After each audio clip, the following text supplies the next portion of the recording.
It's cold broadcasting to you live is what I meant to say. From the Milky Way galaxy, the solar system, planet Earth, North America, the United States of America, west of the Atlantic, east of the Pacific. Yeah, you know where America is, but we're in those flyover states now. Blake and I have both escaped the West Coast and Los Angeles specifically. My name is Brian Engelman. And I'm Blake Walley.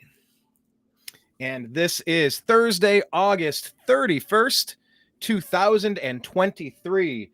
We are broadcasting to a couple new places today because there are multiple sports stories. Sports and pop culture are downstream from culture. We've heard versions of that said before. So these are the topics we're going to cover today. Has NASCAR gone full racist? Agree or disagree? Riley Gaines lost to that Thomas person because that person actually... Hang on. Now I'm trying to remove pronouns because I'm tired of playing these games. But anyway, Riley Gaines lost to this swimmer named Thomas because Riley actually, quote, sucks at swimming. Do you agree or disagree with that? Now, on to the other stories in the news. Trump should have pled guilty for his scheme, as Blake pronounces it, to overturn the election. Agree or disagree? If Trump gets reelected, he should seek revenge on his political enemies. Agree or disagree? The media is controlled by intelligence agencies with hosts reading propaganda. Agree or disagree? Corrupt intel agencies and the DC uni-party are ushering in an end of democracy. Agree or disagree? We should comply with reinstated lockdowns and mask vaccine mandates. Agree or disagree? $700 is more than enough money for residents of Maui citizens, and we should devote more money to the war in Ukraine. According to Mitt Romney, I think Blake was gone by the time I got to this Romney story yesterday. Oh my God, I couldn't contain myself seeing this. As Deb said, I'm a little more, what did she say, animated? Or I'm what was her words? Dramatic, yes. I am a little dramatic. But, living in Hollywood for 15 years, that'll make you, you amp up the drama a bit. And then finally for today, Vivek Ramaswamy should be the first choice for Donald Trump's vice president. So all of these stories and more will be brought to you today on the new American media, because the old American media has failed you.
Right. Actually, the last guy in that video, there's breaking news on him today. Blake, did you see that? There is. Very bad news for him. Yes, I do have that up. Staff Sergeant Joe Biggs, veteran war hero, sentenced to 17 years. Guess he was in the Capitol building for 20 minutes on January 6th. So he's been found guilty of seditious conspiracy. And thrown. Is any of that warranted, Blake? Did he break anything? Did he harm somebody? Did he injure someone? Did he?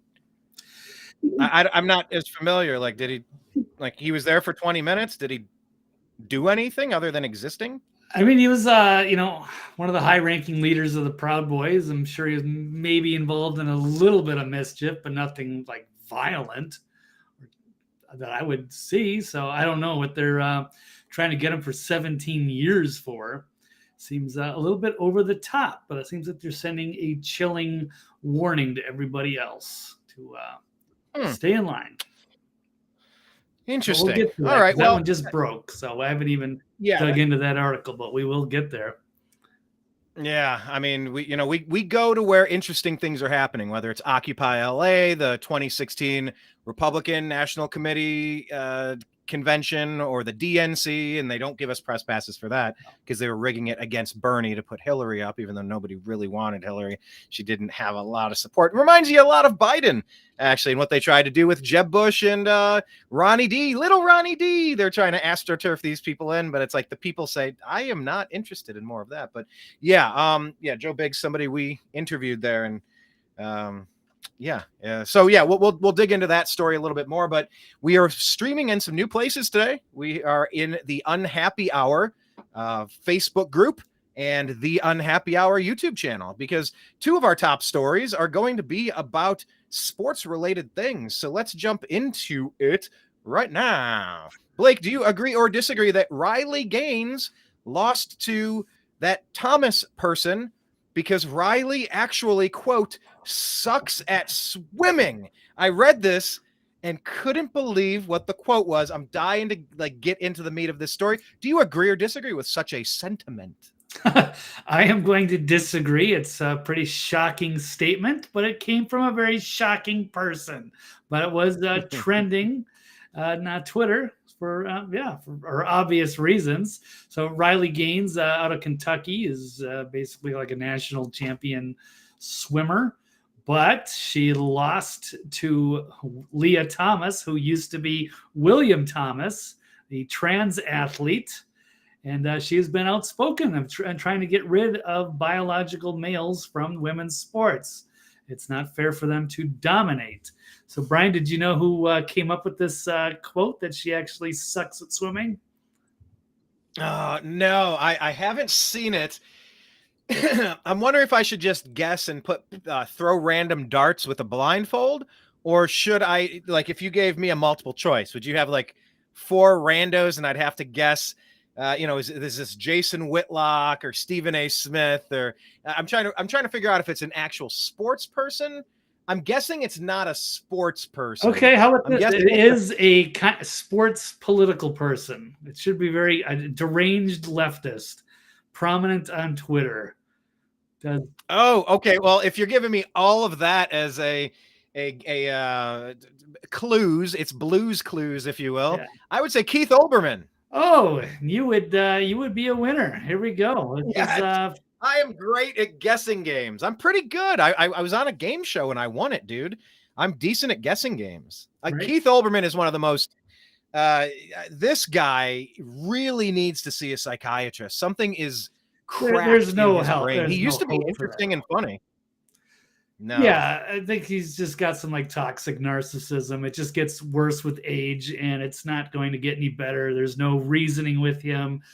He had a really great career, 80s, 90s, 2000s, and then he just totally went off the rails. Guy has a severe case of Trump derangement syndrome, and he's just like this angry man, ranting, raging on Twitter. And for every leftist cause, just nuts, and nobody wants anything to do with them. Where yes, he used to be on MSNBC or ESPN. I think he's impossible to work with, and so he has just been showing himself the door. You can't work with them, and now he's just stuck on Twitter with his angry yelling. So Riley Gaines was out on Twitter talking about defining women. Talking about the senator, I guess, in Nebraska. Establishing a women's bill of rights, but then Keith Olbermann decided to chime in and says, can you just address the reality and move past it? You sucked at swimming. That's why you lost. Oh my God. Yeah. And so Libby Emmons pointed out, did you know Lia Thomas ranked 462nd when he swam on the men's team maybe you want to reassess who really sucked at swimming. Oh So my a God. biological man decides to be a woman, changes name to Lia. Sounds like a bad 80s movie. And then dominates, goes number one. And now it's A bad 80s movie. Have you ever seen oh geez, what was the one where the guy took tanning pills so that he could get a scholarship to go into a college and pretended he was black? I'm there's thinking I'm Gonna Get You Sucker, but that was a blaxploitation no with Jim Brown and Chris Rock, which is hilarious. right. Yeah, Tip of the tongue. yeah. But it sounds like a bad 80s movie. I'm sorry that and can we stop saying biological man? Can we just say man?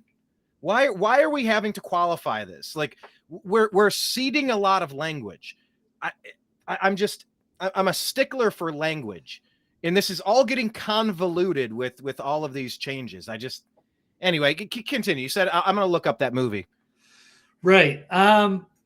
Yeah, I know. I kind of think of it. I didn't see it, but I think I kind of know what you're talking about. There was some really bad, awkward movies during that time period, which is when I guess Keith was in his heyday as a ESPN commentator. Went into politics. Actually, did a pretty good job in MSNBC during the crazy Bush administration. But he's totally lost it now. So just no credibility. Nobody takes him serious. He was also pretty crazy during that time as well. I know he was on your team as he was bashing Bush, but it's fair to bash in some ways, but like he's been pretty wacky for a very long time, not just recently. The name of that movie from 1986 is called Soul Man. Oh God. Soul Man. It's really funny. I recommend you check it out. Oh God, anyway, I'm sure that really aged well. Well, I mean, it's about a guy pretending to be something that he's not. Right. I mean, that's the crux of this story, right? Yep. Yeah, pretty much. So I don't know how he was allowed to compete and win over these women, and she's rightfully has a reason to be angry. Yet she's like the bad guy in the leftist minds in this new reality that we're in. So anyway, so that was a interesting story today. Sucks at swimming because she tied a dude who forced his way into that competition. Have you seen Billy Madison recently? I was going to watch I was going to go back and rewatch Happy Gilmore because of Bob Barker passing away at 99. I love that he got as close as he could to $1 without going over. That was the funniest meme going around. It was perfect. But in Billy Madison, he has to go back and complete elementary school to get his, I think you remember the plot of that. Oh yeah. I haven't seen it in a while, but I've seen it like 15 times probably. That was what we did back in the days. Watch those VHS movies over and over again. Over and over again. Yep. We did not have movies on demand like we do. I mean, we grew up in a totally different world, Blake. Yeah. It's so weird to think about. Like everything is on demand right now. We did not. We had what was on demand is what we recorded off the TV, and if we were lucky enough, we would clip the commercials out. And so then we'd have. I had stacks of The Simpsons, and it was just nonstop. What the heck point was I making? About Lia Thomas somewhere in there? I don't know. Yes. What about it? It was an awesome point. I lost the plot. I don't know. All right, it was. But this. This is. I totally lost it. If I go back and rewatch it, I'll remember exactly where I was going. Yes. But the point of this, I don't remember anymore, other than we're living in a crazy world. But it's like Billy Madison. That's the point I was making. Thank you. Ooh, was able to find it again. Oh, got to shake the cobwebs out of the old cranium. It's Mercury retrograde. It happened. And a supermoon. Ooh, it's a blue supermoon, as you'll see in Blake's fantastic thumbnail for today's episode. But in Billy Madison, he has to go back and pass all the grades so that he can, succeed and, whatever. So he's in elementary school. That's what a dude competing with chicks is. You're in elementary school playing dodgeball, and you are just blasting these kids. You remember that Saturday Night Live skit where Peyton Manning is throwing the football that's great. to the kids? Classic. Oh, it was great. And he's just blasting these kids. That's what this Thomas person is doing in the female realm. You don't belong there. Stay away, you creep. That is so creepy. Let the kids have their recess. Don't grab a dodgeball and be like, hey, I'm a 27-year-old dude. Bam! Like, you're a dude. Stay away. Fallon Fox in MMA. Don't crack ladies' skulls. Like, why do we have to repeat this stuff? Is this all because of Obama? Is all of this, all of it about the Obama spouse, all of this craziness, is that the crux of why we have guys and girls locker rooms now? Is that why they're trying to compete against people that don't have the dense bone structure? They don't have the muscle tone. They don't have the endurance. They don't have the strength. They don't have. It's Billy Madison, man. Is that a fair analogy? Yeah. Like, I don't want to infantilize. I think is infantilize a word? Mercury I don't retrograde, want to look Brian. I don't know. I'm not trying to compare women in sports to infants, but I'm saying it is the elementary school kids when Billy Madison walks up and he's just blasting you. They have no right to be in your space competing against you. Is that a fair analysis, a fair analogy, a fair I think so. comparison? Yeah, men have no business competing in women's sports. That should be common sense, but it's not. And it might have something to do with Obama. Yes, we could make an argument that if Obama never existed, I don't know what the Democrats would have ran in 2008, probably Hillary Clinton. And I don't think it would have been anywhere near as crazy off the rails with the the social justice warrior stuff. But yeah, we had our first gay president and our first trans first lady, maybe. If we want to get controversial, I don't know if that's true or not, but some speculate that it might be. In fact, all we know is that's what. Yeah. What were you saying? Tucker Carlson was on Adam Carolla's show recently, and he's mentioning that he's actually going to speak to Obama's former, I guess, gay lover back in the day when he was a senator in Illinois.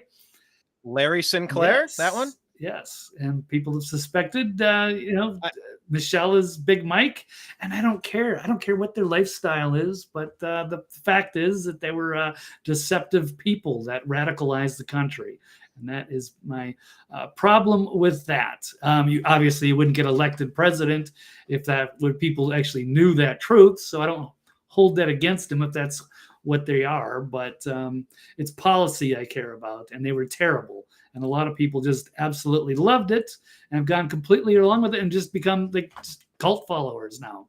And they go along. Well, remember, if we're going to go back, and this isn't my theory, this is what Joan Rivers said. Everybody knows Michelle's a tranny. What? Well, how do you feel? She was officiating a gay wedding, and it was like, well, how do you? Oh, when will we have our first gay president? She's like, we already do. He's like, what? She's like, everybody knows Michelle is a tranny. He's like, I'm sorry, what? Yep. And then she was dead shortly later, really quickly after, Yep. in a normal routine Botox thing, or she's getting her eyelashes done and someone accidentally kills her with an ice pick, 47 stab wounds later. I don't know. She drowned on a paddleboard naked or something. Poison. At the home. Yeah, I don't know. Yeah, or poison. She got Breitbarted, Michael Hastings. I don't know. Michael Hastings went out in a spectacular explosion that they covered up. And in fact, Joe Biggs went out there to go investigate in that. He was good friends with him just to make that connection. So, yeah, they actually, Hastings was out with Joe Biggs. That's how they met out in the war. I didn't. Yeah.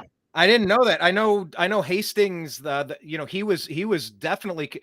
Because what was his story? He was going after, was it Brennan at the CIA, right? Yeah, he had some story he was trying to break about, what the deep state was involved in, was John Brennan or whoever, or Clapper. I'm not quite sure. It's been a while. But I feel like it was Brennan. I think so too. He was very concerned. He thought that people were messing with his vehicle. Yeah. And this one just took off and drove like 145 miles an hour straight into a tree, except the explosion caused the engine to go about a football field, maybe a football field and a half in the opposite direction. Like they're thinking it was remote controlled and it was remote detonated as well. But these are all stories we hear. How much truth is in these? Well, some of it happened right up the road for where I was living. On many occasions, I would drive up that way and go, I feel like knocking on a bunch of doors and seeing if I can find some more, but I never felt like I was going to be able to glean that much new relevant information. There was a speeding car and then a big explosion, but part of me always regrets not just parking and knocking on doors. So Unholy Hoax, Blake, do you know Unholy Hoax? Leaving a very nice comment here saying, this is one of my favorite shows. Glad to be catching this one live. Thank you very much. Glad to have your support. Thanks for tuning in. Is this one of the people from your other shows, Blake? You do another show. Pitch that one real quick. We do the Friday Night Power Trio with me and Mike Barra and Dr. Brooks Agnew.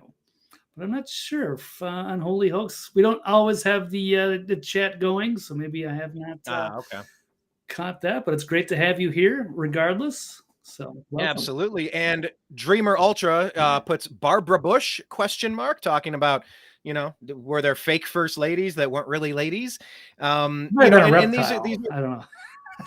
A reptile. I don't know about that, but I mean, think they were lizard people. Speaking of that, where's Kenneth? Once you peel back the layers of all of the all the question marks, I don't use that word. I don't use that conspiracy theory word. That's a deep state word that is just been tried to use, that they've tried to use to marginalize people looking into what's actually going on. There's a Norm Macdonald joke about he's talking about cis. He brings up cis. I don't know. This was in 2015 or something. And someone says, cis, what is cis? He goes, oh, yeah, that's just a made up word that they use to marginalize normal people. And it's like, yes, that is great. Like, it's so perfectly articulated. But getting back to Obama for a second, it is fair to look back on the legacy. It is fair to look back and say in 2014, I believe it was 2014, that was when Biden deep state overthrew Ukraine and put this puppet up, this Zelensky character that plays the piano with his junk, so that we can. I saw a chart of the hundreds of billions of dollars that have been money laundered into this country right now as we are toying with a nuclear war with Russia. Remember, Russia. Oh, it's a Russian P-tape. It's Russian collusion. It's a Putin puppet. Remember that they said that nonstop? It's because the deep state and the military industrial complex are absolutely addicted to fucking around in other countries and killing members of your family, signing them up for military. Because it's like, yeah, God and country. Like, yeah, let's protect the homeland. And it's like, yeah, go over there and protect the poppy fields. You ever talk to the people out in Afghanistan that was their job? Protecting the poppy fields? I have. Yeah. It's gross. And then all of a sudden, heroin is just flooding through our country, killing our people here. When the Taliban was in charge, they didn't put up with any of that shit. They burned those poppy fields down, and it was not happening. Then look where we are now. We got all the fentanyl coming in from China up through Mexico, as well as God knows how many millions of military-aged males from parts unknown, to use a Anthony Bourdain line from his show, Parts Unknown. Or what was his something unknown? Parts Unknown? What was his show? Anthony Bourdain. Actually, he's another one, but we're not going down that rabbit hole. The point is, to look at the Obama legacy is very important right now because he's still in charge. There's a puppet. There's a meat corpse. Weekend at Bernie's clown named Joe Biden, who is doing the bidding of Barack Hussein Obama. And by the way, there's more of those birth certificate reports coming out now. I don't know if you've been catching wind of all of this, but every now and then the story rises back to the top. Was he ever? Yeah, Destination Unknown, Dreamer says, perhaps was the name of that. Parts Unknown, Destination Unknown. But, everything about this Obama administration has ruined the United States of America. All of this DEI, all this racial division. I mean, we grew up on the Cosby Kids. We grew up on In Living Color. Everything about Black culture was awesome. It was like, yeah, whites are lame and blacks are cool. And like, that's just the way it is. And everything on MTV was gay. And it's like, okay, I guess that's just the way it is. And it was just like, whatever. Everybody that I knew was just kind of like, whatever. Just this is society. As soon as Obama came in, every division that was possible, who you like to get off with, who you like to, the color of your skin or what continent your parents came from, everything was weaponized. Everything was used to divide and conquer, to drive wedges between Americans and just bring our country down because we've had it too good for too long. We've become a little uppity. We need to give a little bit back to these third world shitholes. And that's the legacy of Barack Obama. And we're living through it now. We have a completely corrupt administration that has gone bonkers, absolutely bonkers, attacking their main political rival. treason, a complete coup to overthrow the sitting United States president because they're not part of the deep state military industrial complex nonsense. So it's important to look back at all that. Now, that being said, I have another sports story that I want to get to before we get to the meat of today's show. So this one is going to be about cars that drive around in circles, and we want to get your thoughts. Here we go.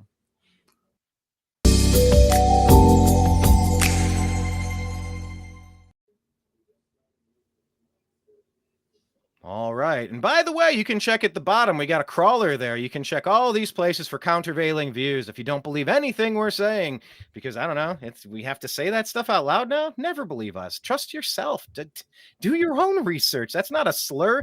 That's a promise. I want you to do your own research. So, Blake, this is a story that was not in our original stack today, but it was brought to my attention. I have sources everywhere. I have people that hit me up with the news, and things pop on my radar and they make me cringe. Kind of like how Dreamer Ultra said, he normally doesn't get affected by these types of things, these social issues like Riley Gaines. He goes, with reading the news, this story and this topic, it really bothered him. This one really bothered me. So let me go to this story. Has NASCAR gone full racist? Agree or disagree? So I actually typed this in. Man, you would be surprised what the search engines are not showing me about this story. They do not want this story out. So, of course, it needs to be at the top of our program, which is why we're broadcasting kind of for the first time on the Unhappy Hour Sports Show on YouTube and Twitter. So this year is about a program, NASCAR's 75th anniversary this year. Oh, that's so great. We are making some serious strides now, aren't we? So nothing spells diversity, equity, and inclusion like blatant racism. NASCAR has decided to double down on their commitment to wokeness by offering a full-time paid, quote, diversity internship, end quote, which specifically excludes white people, or as Stewie would say, white people. Yep, they're so woke, they're literally excluding people based on race now. So here's the program requirements. We'll scroll down to some more of the commentary. The above screenshot is from NASCAR's official career page for the diversity internship. As you can see in the program requirements section, the first bullet point states, be a member of one or more of the following races in ethnic minority classifications. Black or African American. I wonder if they can be both. American Indian or Alaska Native. Okay, you have to be one or both. Okay. Asian, Latino, or Hispanic, Native Hawaiian, or other Pacific Islander. Who's missing from this equation? Frankly, I'm just surprised they didn't call Latinos Latinx. This is nice. This is a nice snarky article. Where's this from?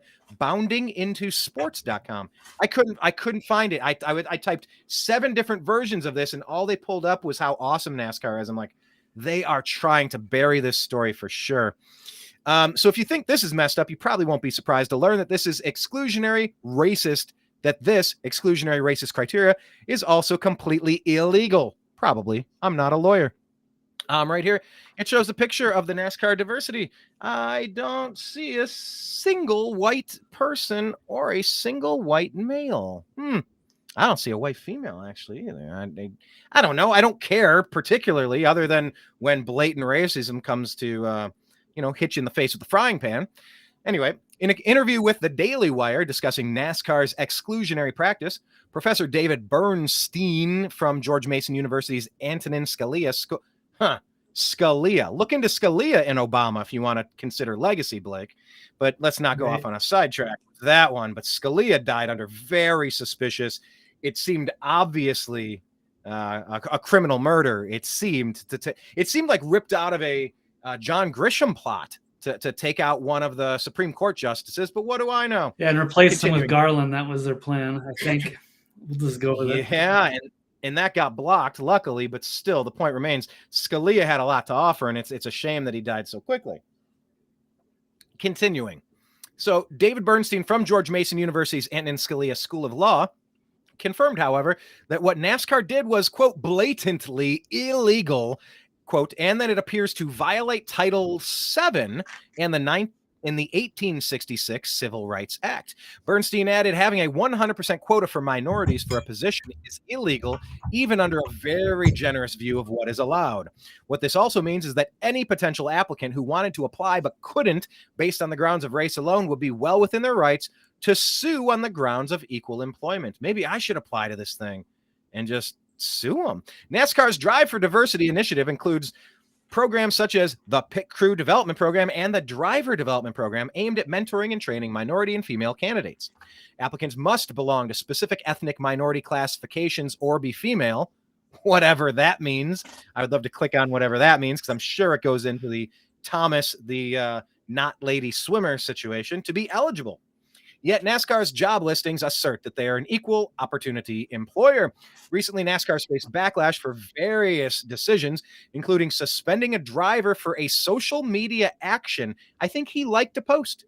He clicked like on a post related to that criminal George Floyd's death, and he was suspended by NASCAR. There's a growing trend of companies implementing race-based criteria for career opportunities, with tech giant Oracle also introducing such programs. Oh, Remso. I think I know Remso. I think I know who this person is who wrote this, maybe. But anyway, yeah, and they remember what they did with Bubba Wallace. They pushed that fake news story out there, and they had to do the photo op, and they made a big deal about it on ESPN, and all the race car drivers had to walk down the track holding hands, and we will not tolerate garage door ropes that can be used to pull the door down, and we are, like they're pretending to be civil rights leaders because of the Bubba Wallace hoax. So, Blake, I just gave you the whole story there that I saw. It might be the first time it's crossing your desk today. What are your initial thoughts? You agree or disagree? Gone full racist? I don't know. I'm not too much into it. I hear what you're saying, but these are kind of one of those like hyperbolic things that the right-wing media likes to blow up, like the Daily Wire or whatever, make a huge deal. So it's a diversity internship. So I'm assuming that's maybe an unpaid position. It's some little rinky-dinky, who cares? But it's for diversity, so they want to attract people that are not white. Now NASCAR is like a sport, but it's 99% white probably, and they probably get affiliated with racism. And of course, the Bubba Wallace thing when they did that, and the Let's Go Brandon thing. So they have a target on their back by the woke mob, and so probably they're trying to appease by saying, "Hey, we're gonna get these diversity people, but they're interns, so I don't even know if they're paid or not." And then they're just going to have them be minorities, and then everybody's happy. So I'm not too worried about it. I mean, if you want to apply, I don't know how much money something like that pays, but there aren't a lot of white. Not that I don't follow NASCAR, but outside of Bubba Wallace, I couldn't name you or point out another prominent black person in that entire sport. So if they want to have their diversity interns, I just don't care. I got bigger battles, I guess, out there than that one. Because I know there was one, as a big one with like Best Buy. I don't know if they were like managers or something. It was like a really audacious one where that was like, oh, okay, we got to stop and say something about that. They can't be allowed to get away with that. But this has been happening for decades. This one's pretty tepid compared to what I thought it might be, or compared to Best Buy. What was that little black book that you had in your left hand? It looked like you were reading some John Grisham during the show. No, it's just a composition book. It's just writing notes. Sometimes I write notes when I'm talking, so I don't forget a point. That's it. I used to do that. Easily distracted. Like just one little thing will just, what's going on? What are you doing over there? Like, just go with the flow. Just keep your eyes on the ball, on the prize. All right. No, that's it. Just taking notes. Got it. Yeah, when I used to do my show sitting down, I would always have a notepad. But when I stand, I don't take notes. I just have to kind of always remember. And then I catch myself going, what was I saying about Billy Madison? But I forgot it was Billy Madison, so I couldn't connect the story. But I eventually found it. And I did bring up the movie Soul Man. Came out in 1987. Watch the movie Soul Man. That's your homework for today. It's a movie about a guy pretending to be something he wasn't. And it might... Yeah, where are you going to find it? There's a line in there about watermelon and a hypodermic needle, and it is friggin' ridiculous. Check your local pawn shops, and maybe you'll see it in the quarter DVD bin or something. Right. There are some VHS that go for good money, by the way. I was in a thread. Yeah, $200. The last VHS They ever probably produced. didn't even put that on DVD, did they? Probably. Oh no, I meant VHS. If I said VHS, that's where you would find it. Yeah. Yeah, exactly. 1986. But what is this? Dreamer saying they should consider somehow marketing the cars with various gender, race, and religious symbols or flags or slogans so we can cheer more diversely. Yeah, and that reminded me, I had a question about MMA. I don't know, Blake, if you're big into the fight scene. We were talking about Fallon Fox, the guy that says he's a girl who likes to crack the skulls of ladies. I've seen that. Some people champion that as brave and stunning and brave. There's nothing stunning and brave about doing that. But the question was like, how many people root for in those fights for someone that looks like them, someone that talks like them, someone that shares the same skin pigment? Like, are you rooting for the Russian because you're part Russian? Are you rooting for the black guy because you're black? Are you rooting for for a Conor McGregor because you're part Irish? Like how much of this is just, I want to kick the crap out of somebody who looks not like me? And I don't know the answer to that. What do you think? Yeah. Part of it is exactly what they associate with. So yes, it could be the Connor, or maybe it's not the black person, or maybe it's the American, regardless of, whatever. So yeah, you get to try to find some people that you like. I used to watch some of that stuff like back in the day. I might like, Ken Shamrock, and I didn't like, Tito Ortiz. But then I watched the reality show and I go, wow, Ken Shamrock's actually a dick and Tito Ortiz is actually okay. So, some of those people, I developed, people I liked, people I didn't. I don't watch it much anymore because it kind of priced me out of the sport. I don't want to pay a bunch of money for those pay-per-views, although some of it's free. I just haven't watched it like I used to, but I used to be really into that stuff. And I still think it's interesting. I just haven't followed it. And that is, it's reminiscent, at least in some degree, to some degree, like the Olympics. I'm going to typically root for the Americans. I know the U.S. women's national team is very easy to root against them because they are so abrasive. They are like, it's so easy to root against them. They're so unlikable and complainy. And it's just weird because you almost never root against your own country. Look at you with your American flag in the back there. Yes, and my USA Snoopy, right? USA Snoopy, yes. That is well done. Well done. What do we have coming up? We have a holiday this weekend, right? What is it? Labor Day. Yeah. We sure do. Any plans for Labor Day, Blake? Next week? Are you gonna? No, it's this weekend. Yeah. Monday. Yeah, I think. I don't know if I have any particular plans. It's just going to be a huge football weekend, so that's exciting for college, and then next week is with the NFL. So, but that's nice. Right. Oh. I was outside yesterday for the supermoon, the blue moon. That was pretty epic. That was extraordinarily bright and large, and had that almost like a blue halo. It's very, very cool. Yeah, I went and got a couple of craft beers, some Great Lakes beers from Cleveland, and had half a cigar but you could feel fall in the air. I actually went in and got an extra, like a hoodie. I got a zip up, and I was like, whew, it's a little chilly. And it was chilly again this morning. It's like fall is here. Like we've gone through summer. We're moving into the next phase. So such is life. Okay, moving into the next phase of our program. Next topic.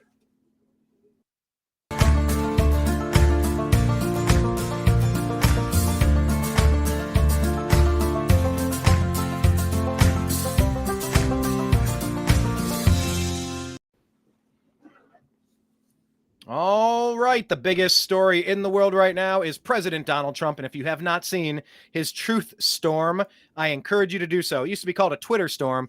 But man, he released a bunch of 90-second videos that are just, this is the Trump that you fell in love with in 2015. It is focused Trump. It's to the point Trump, not rambling and not like just focused and just bite-sized, nailing it Trump. But of course, there's developments in the nonsensical situation he is going through today. Wow, that's an alliteration there. 444, Blake says. We have him until today. That's excellent. We got plenty of time to suss out the cool stories of the day. We've already done really well batching those sports stories together. I felt made sense. True, Does that make sports sense? shows, topics that weren't necessarily going to be at the front of the show, and it only took 40 minutes. So we're doing great, Brian. That's good. Yeah. All right. Well, NASCAR would still suspend us. They probably wouldn't like what we were up to. I don't know. I digress. But what about this one? So do you agree or disagree that Donald Trump should have pled guilty for his scheme, as Blake calls it, to overturn the election today? Should he have pled guilty, Blake? No, because it's not a scheme. It's not a conspiracy. It's not a RICO thing.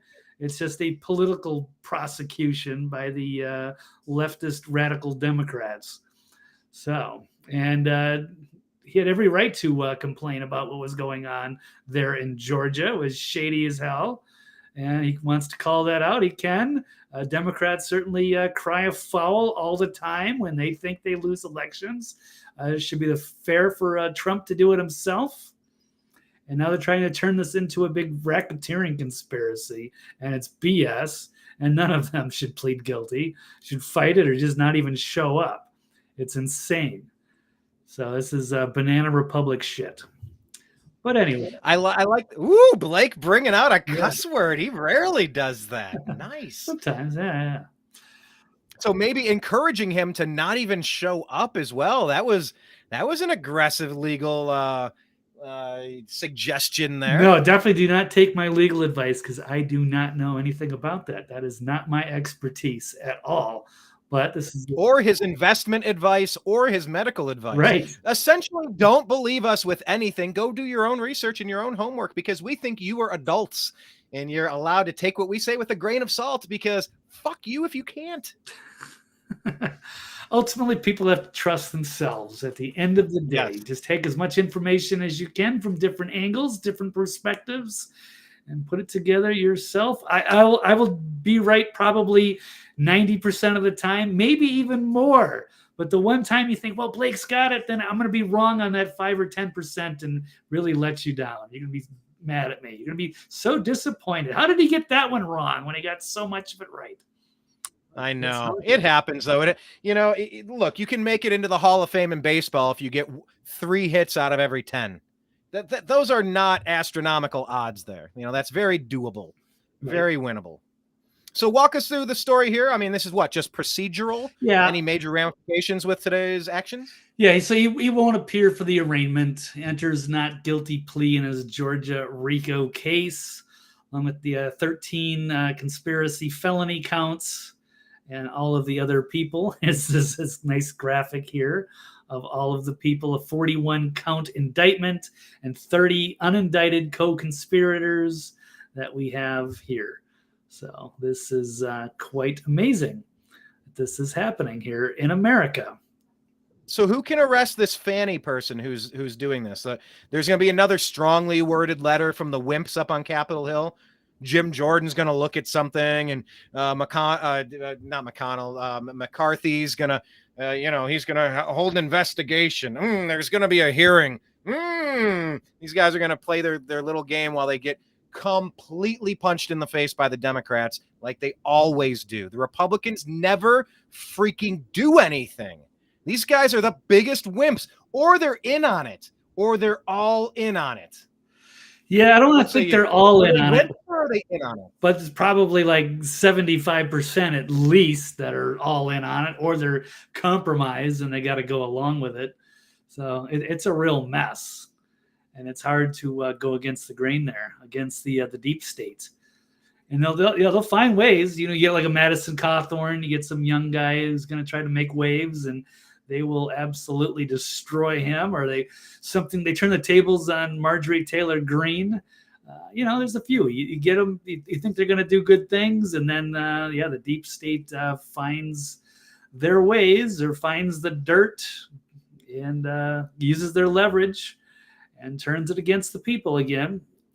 And so Cawthorn and Taylor Greene, it was because they both like to have sex. That was what they got them Well, with. Cawthorn, he was exposing some of that stuff that he probably should have kept his mouth shut in hindsight. But that's what happens when you're, young like that and not thinking of the consequences and what you're really up against. And so He needed to keep his mouth wide shut. yeah, there you go. He needed to keep his mouth wide shut. About swinger parties, and that's what MGT is rumored to participate in. And she's gotten very chummy with McCarthy, and McCarthy promised we're going to release all the J6 footage. You're like, oh, well, that's good, because there's like hundreds and hundreds of undercover feds in the audience. Like, how many of these people were actively participating in opening doors and moving barricades and causing violence and setting people up? It's pretty important that we see that. And then crickets, and then nothing.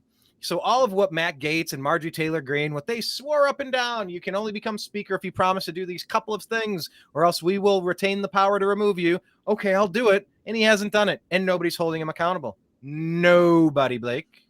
Right. So.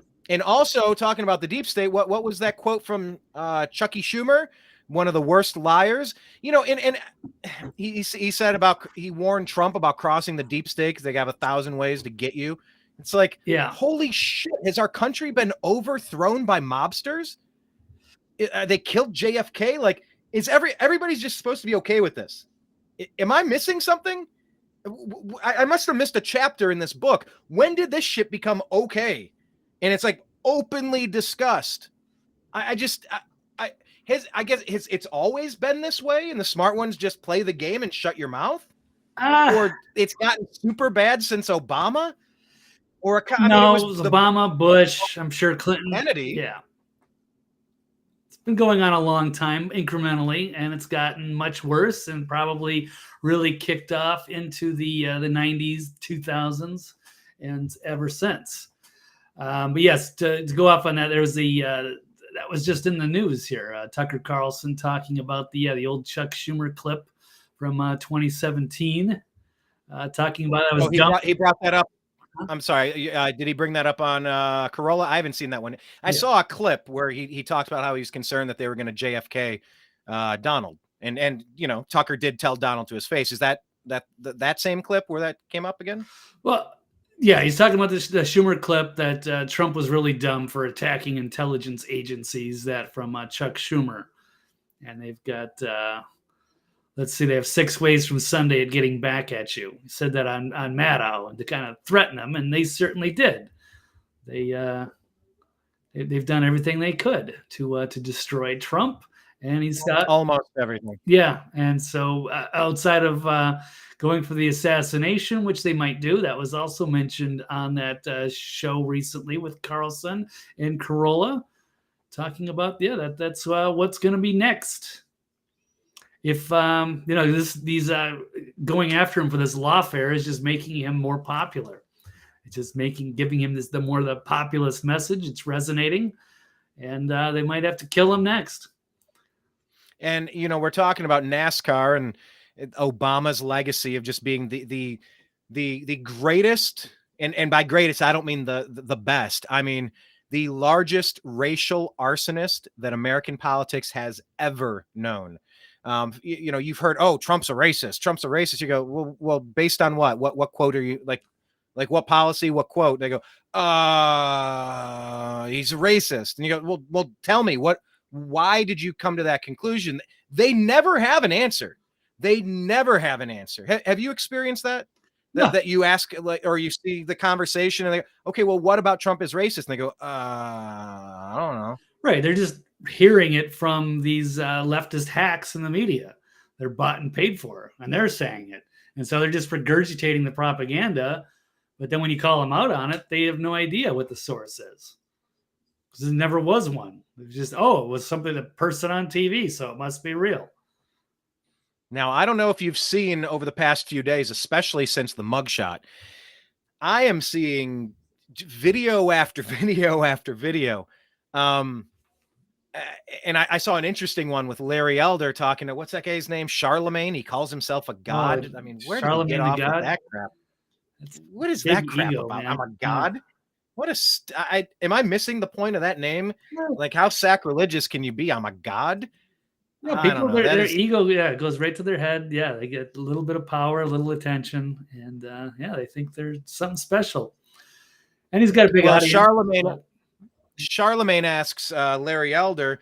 I didn't watch the whole interview, but I caught a clip, and he said, I think he asks him, he says to Larry, have you ever, so we're talking about election rigging, right? RIGGING. If you're participating in that, you're a rigger. So Charlemagne says to Larry, have you ever heard of a rigger? But it didn't say that. He said something similar to it, a rigger wake-up call. And he goes, that's where a person of color is shocked out of their daily existence with a harsh experience with racism. And Larry goes, well, it may shock you to hear this, but I am keenly aware that I'm black, Charlemagne. He goes, a wake-up call. You mean like the time that Joe Biden came in here and told you to your face that if you don't vote for Democrats, you ain't black? He goes, yeah, well, I didn't take that personally. He goes, well, you should have. You should have. That was your wake-up call, and you chose to ignore it. And it's like, God, that is a great interaction. Larry is so good. You and I can't say some of these things. Larry can. Larry's lived it. Larry doesn't make excuses. Larry succeeds. He just keeps going. But what I was getting at is I've seen so many videos, especially since the Trump mugshot. Black America is supporting Donald Trump in a way that I've never seen before. And he made enormous inroads to with the HBCUs to say, like, every year you guys come with your hat in your hand begging for money for allocated funds. He goes, I'm going to fund you in perpetuity now. You don't have to ask. Like, you're funded. He's like, huh? Like, forever, in perpetuity. Like, Trump went out of his way to connect with the black population in the United States. And I think it was the largest black turnout for a Republican candidate in, what do they say, 60 years, something like that, maybe 60 years. I am seeing so many videos recently within the past week of people, I mean, over and over and over, just from different corners of the country. Hey, last time around, I felt this way, but I can't believe what's happening. I'm Donald Trump. I'm supporting him. I'm voting for him. Last time, I just kind of kept it to myself. I was worried that some of my friends might, they might look at me differently. He's like, but person after person, video after video, they're going, I'm with Donald Trump 100%. I can't believe what they're doing to him. If there was a landslide last time, and a lot of us believe that there was, if you take out the drop boxes and the no signature verifications and go down the laundry list. It was the least secure election in American history. But by the way, go to see countervailing claims at the bottom there. You can go ahead, CISA.gov/rumor control, because they think it was the most safe and secure election in history. But when you got drop boxes, when you have mail-in ballots at the level that occurred during COVID because of emergencies, anyway, people have had it. And his support, if you thought that there was a blowout last time, which I do, there is going to be a monumental blowout in 2024, all things considered. But yeah, Blake, so if Trump should not plead guilty for a scheme to overturn this, when he gets reelected, will he or should he seek revenge on his political enemies? Blake, agree or disagree that he should seek revenge on his political enemies when given that next term? Seems a little harsh, but I have to agree. They got to turn this around. This can't happen, especially when they've been wrong on what they've been doing. They've already impeached him twice and failed. They've manufactured the whole Russian thing. They smeared an innocent man of a crime he was not involved with. So they're going to keep continuing this stuff until he's either jailed or dead. And so these are the dangerous people. This is why we put Trump in there, to go after these swamp creatures that have hijacked our country. And I think they hijacked the 2020 election. And they're arresting their political opposition. So it's time. It's us or them. And I wouldn't want to do this. I'd like to just have a conversation, get everybody on the same page. They don't want that. They want to silence us and throw us away, throw the key away. They're dangerous for this country, the future, everything. So they are not representative of what America stands for. So this is also coming from, this is actually a video clip from Glenn Beck I didn't even watch yet. So maybe we should check that out and see what Trump says in his own words. This out of Summit News. Trump vows to lock up sick, evil people trying to destroy him. Says he has no choice because they're doing it to us. And yeah, they've done it first. So now they've set the precedent. And so now they are opening themselves up if he gets elected. And they're going to be doing everything possible to make sure that he's not elected. And if they got to kill him, they will do that too. So let's see if we can watch a clip here from Glenn Beck. In 2016, lock her up. And then when you became president, you said, we don't do that in America. That's just not the right thing to do. That's what they're doing. Do you regret not locking her up? And if you're president again, will you lock people up? Well, I'll give you an example. The answer is you have no choice because they're doing it to us. I always had such great respect for the office of the president, the presidency, but the office of the president. And I never hit Biden as hard as I could have. And then I heard he was trying to indict me, and it was him that was doing it. You know, I don't think he's sharp enough to think about much, but he was there, and he was probably the one giving the order. But he was, hard to believe that he even thinks about that because he's gone. But then I said, well, they're actually trying to indict me because every one of these indictments is him, including Bragg. Bragg put his top people. I don't know if you know this. He put his top person into the office of the Manhattan District Attorney. They've been in total coordination with Fannie Willis. The woman that I never met that they accused me of rape, that's being run by a Democrat operative and paid for by the Democrat Party. So many of these things. I have a couple of other lawsuits, all funded against me by the Democrat Party. These are sick people. These are evil people. Yeah. So, good stuff. I think sick, evil people. Yeah, and you had once posited, put out there as a potentiality. That maybe just get him an island somewhere and just say, hey, we're rounding you up and we're taking you to an island. Right. Well, I was thinking Guantanamo, right? Because everybody says Guantanamo. They all got to go down to Guantanamo. Trust the plan, blah, blah, blah. But why not just leave them there in D.C.? Just cut D.C. off. Let all the good people in, or, if they want to leave, bring them in, and then know that the bad people are not allowed to leave. Or if they do leave, they can go somewhere else, but they can't stay here. They can't go back to their home state because people don't want them there. They're going to have to go to another country, or they're welcome to just stay in D.C. But they've lost their privileges of what they've done to this country and stolen our money, sold us out. So just leave them out there. Let the states. I want to do a callback to the NASCAR thing real quick, reading a quote from Dreamer Ultra, just because it kind of connects here. He says he would cheer for an atheist driver knowing that he's going nowhere if he crashes. Kind of interesting, but linking that back biblically, people always like to say that America was built as on the foundations of a Judeo-Christian principles. And looking at the 9th commandment here, how dumb are we to not just read this basic thing? Thou shalt not bear false witness against your neighbor. Donald Trump has been framed and set up by the deep state. This is completely untrue. All of these things have been untrue. They're deceptive. They're misleading. These are not, they start the rumors and then they try to implicate and then they try to destroy. These people are in clear violation of that if you care for such things. And if you don't care about such things, he's the most framed political figure in American history, hands down. There's nobody even remotely close to the amount of persecution that Donald Trump has gone through. On general principle alone, you have to vote for Donald Trump. You can not like his tweets. You can falsely believe he told people to drink bleach. You can think he's got a Russian P tape. You can think he's a rapist. You can think anything you want about Donald Trump that isn't true. And that was actually a quote that I used to wear on my jacket. It was, people can say whatever they want about me as long as it isn't true.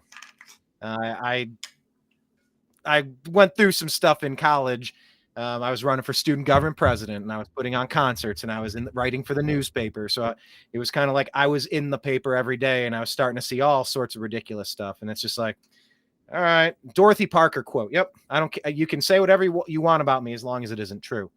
But Donald Trump has been framed, and it's bearing false witness. These people that think they know better, this deep state cabal, this, call it revenge or call it justice.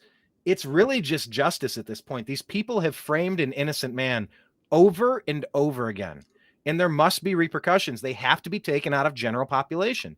They have to be indicted. The Fannie Willises, pick out all the prosecutors that are pulling these schemes, all the people, the Kinzinger and Cheney and whatnot. These people need to be behind bars. They've committed egregious crimes, treason of the highest order, high crimes and misdemeanors, a coup. There are penalties. There are penalties for these things. At least there used to be. And if it's really turned into a death match between Biden and Trump. It's going to be, they're all in. It really is an MMA fight to the death. This really is, it's a battle to the end, to the pain. They stole the election, and now they run the Justice Department. And so now you have them. They can do blatant crimes in front of everybody, not get in any trouble. And then they're going to go persecute Trump and just make up stuff, run fishing expeditions. So as we can see here, Joe Biden pushed for Shokin to be fired by threatening to withhold $1 billion aid money from Ukraine, which we already know. He's confirmed that they know what's going on. It's right in their face. And we're going to keep running this flashback about Biden, bribing, getting the Ukraine prosecutor fired because to save Hunter and his job. I remember going over convincing our team or others to convincing us that we should be providing for loan guarantees. And I went over for, I guess, the 12th, 13th time to Kyiv, and I was supposed to announce that there was another $1 billion loan guarantee. And I had gotten a commitment from Poroshenko and from Yatsenyuk that they would take action against the state prosecutor, and they didn't. So they said they were walking out to press conference. I said, no, I'm not going to, or we're not going to give you the $1 billion. They said, you have no authority. You're not the president. The president said. I said, call him. I said, I'm telling you, you're not getting the $1 billion. I said, you're not getting the $1 billion. I'm going to be leaving here. And I think it was, 6 hours? I said, I'm leaving in 6 hours. If the prosecutor's not fired, you're not getting the money. Well, son of a bitch. Got fired. And they put in place someone who was solid. Somebody who is solid will go along with the Biden corruption. You want to talk about RICO? Why has he not been indicted, impeached, and removed yet? Like, he is a completely compromised Manchurian candidate. It's all in front of us. Where is the brave district attorney? Who can't somebody save us? We are truly a nation in distress. By the way, there's a big rumor going around now that Zelensky's going to be on his way out, that they're going to force him out of the position and put another hack in there. We'll keep our eyes peeled on that to see how that shakes out. But Blake, that clip is just, it's damning. There's nothing about that is not damning, impeachable, jailable. It's treasonous.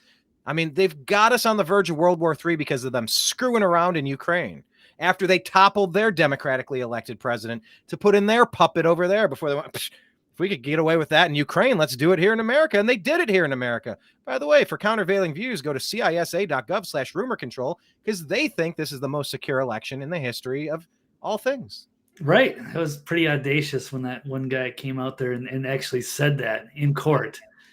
I forget who it was, but I don't know how they could make that kind of guarantee when they knew about all the drop boxes and all that stuff. But they brought 50 some intelligence officials, these corrupt people who are bearing false witness. They're framing.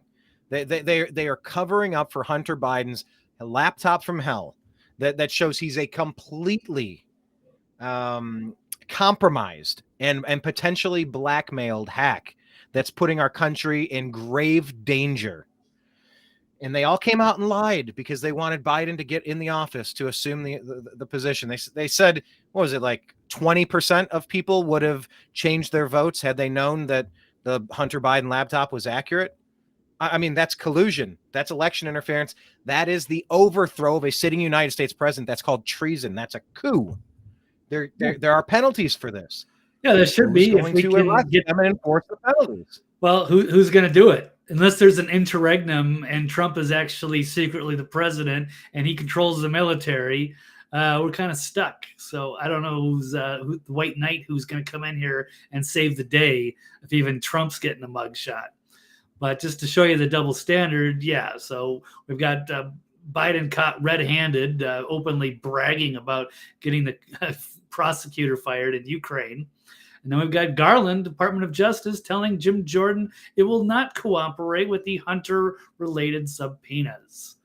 So they want to get answers, and they're just going to block it. Like I said, if you run the Justice Department, it's easy to protect your own. So that's what's going on. Meanwhile, we can go here with Joe Biggs, another political. They just gave him 17 years. Poor guy's sobbing in court, never going to see his kid again, perhaps. Hopefully he gets out. 17. Hopefully he'll get pardoned right away. I just don't know how this is going to happen. Now, the government wanted 33 years. So I guess they were okay with doing half. So he walked into the Capitol building for approximately 20 minutes on January 6th. Noted prior offenders who were found guilty of seditious conspiracy had all murdered people or attempted to murder masses of people or bombed or attempted to bomb buildings or committed violent crimes. But the federal judge proceeded to throw the book at a decorated veteran who earned 2 Purple Hearts while serving in the Iraq and Afghanistan wars. So now I guess his mother's ill with cancer, and she's trying to struggle raising their 6-year-old daughter. It's just you can't visit her son in jail, or she's going to get terminated from her job. It's just sick. But if it was Antifa and they, were involved in violence or arson or whatever, they probably would have been, let go already. So it's just amazing, the double standard. And it's sick watching the liberals celebrate.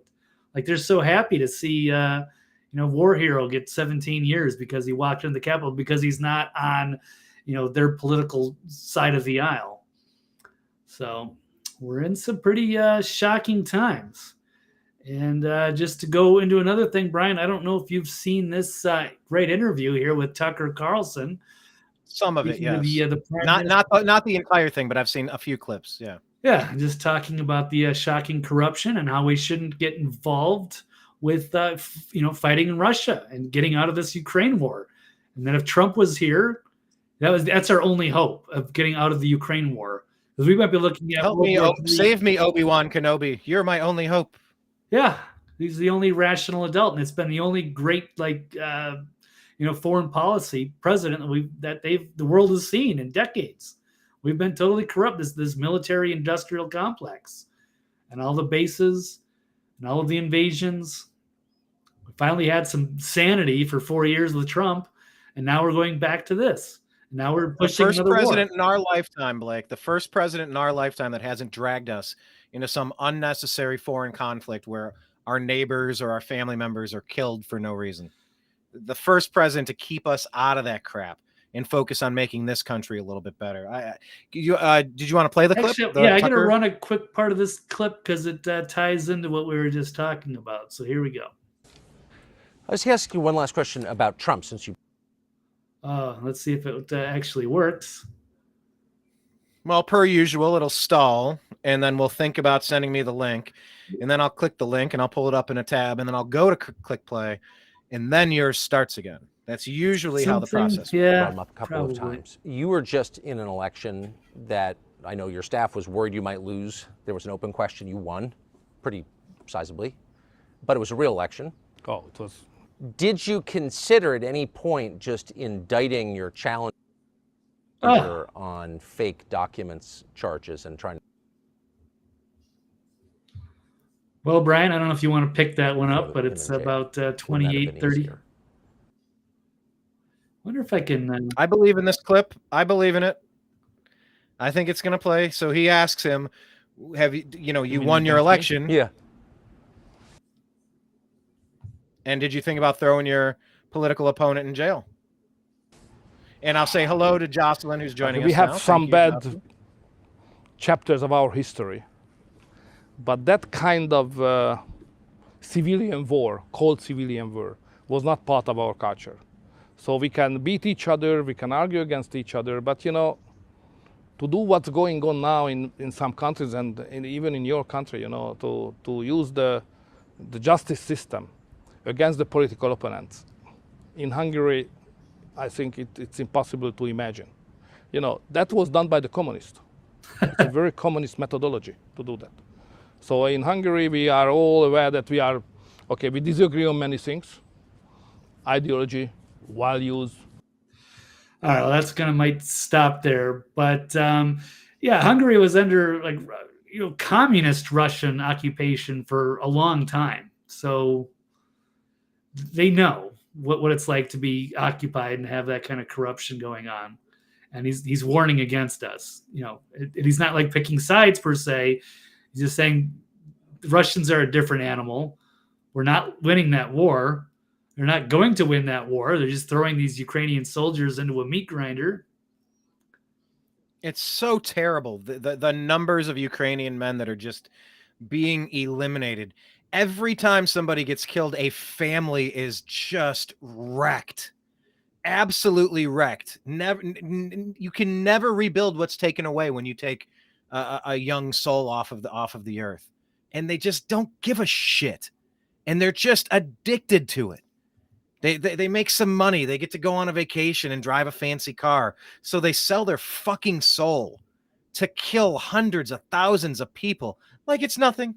The world's too populated anyway. Too much carbon. Yeah, just, thinning of the herd. That's just what we got to do. We got to send but somebody else's young boys off to go die. And I'm just like, nobody wants that except the sociopaths. So just grab them and do what you must. Yeah. There's a legal system for psychopathic serial killers, aren't there? I mean, they're just serial killers at this point. These people are bearing false witness so that they can frame innocent people for things that they're doing. The number one thing that they do is they project what they are doing actively onto others. They're psychopaths. So yeah, I wonder, Tucker was recently over there interviewing him. He was in Hungary, right? The story was out that he was trying to get that Vladimir Putin interview. I wonder if he got that interview when he was over there. I wonder if that's already in the can. I wonder if he's already got that.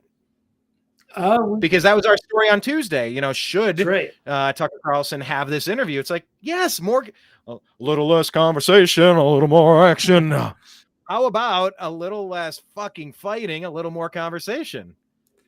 Yeah, that would make sense. But it was interesting. Yeah, the Krasensteins and every leftist media hack is against it. Like, no, you just got to sit there and, parrot the propaganda from the DNC.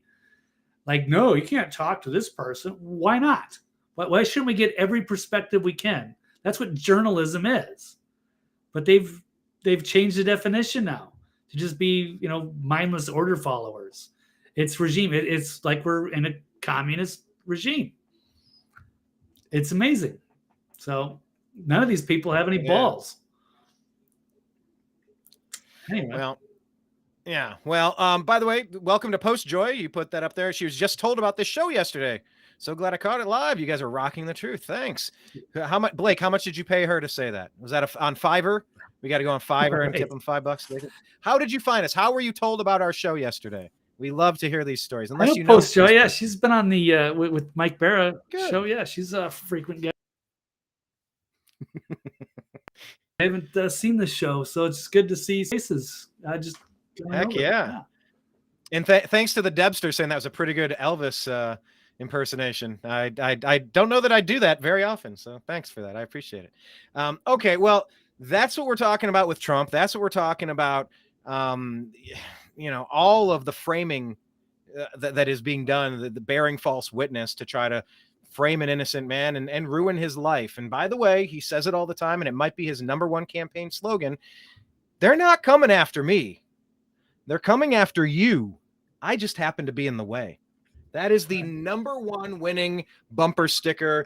That he needs to say that every time he's in front of an audience, because my God, it is so true. So let's pivot off of this one about Trump and move into our next topic here. Once I get there we go. Here it is.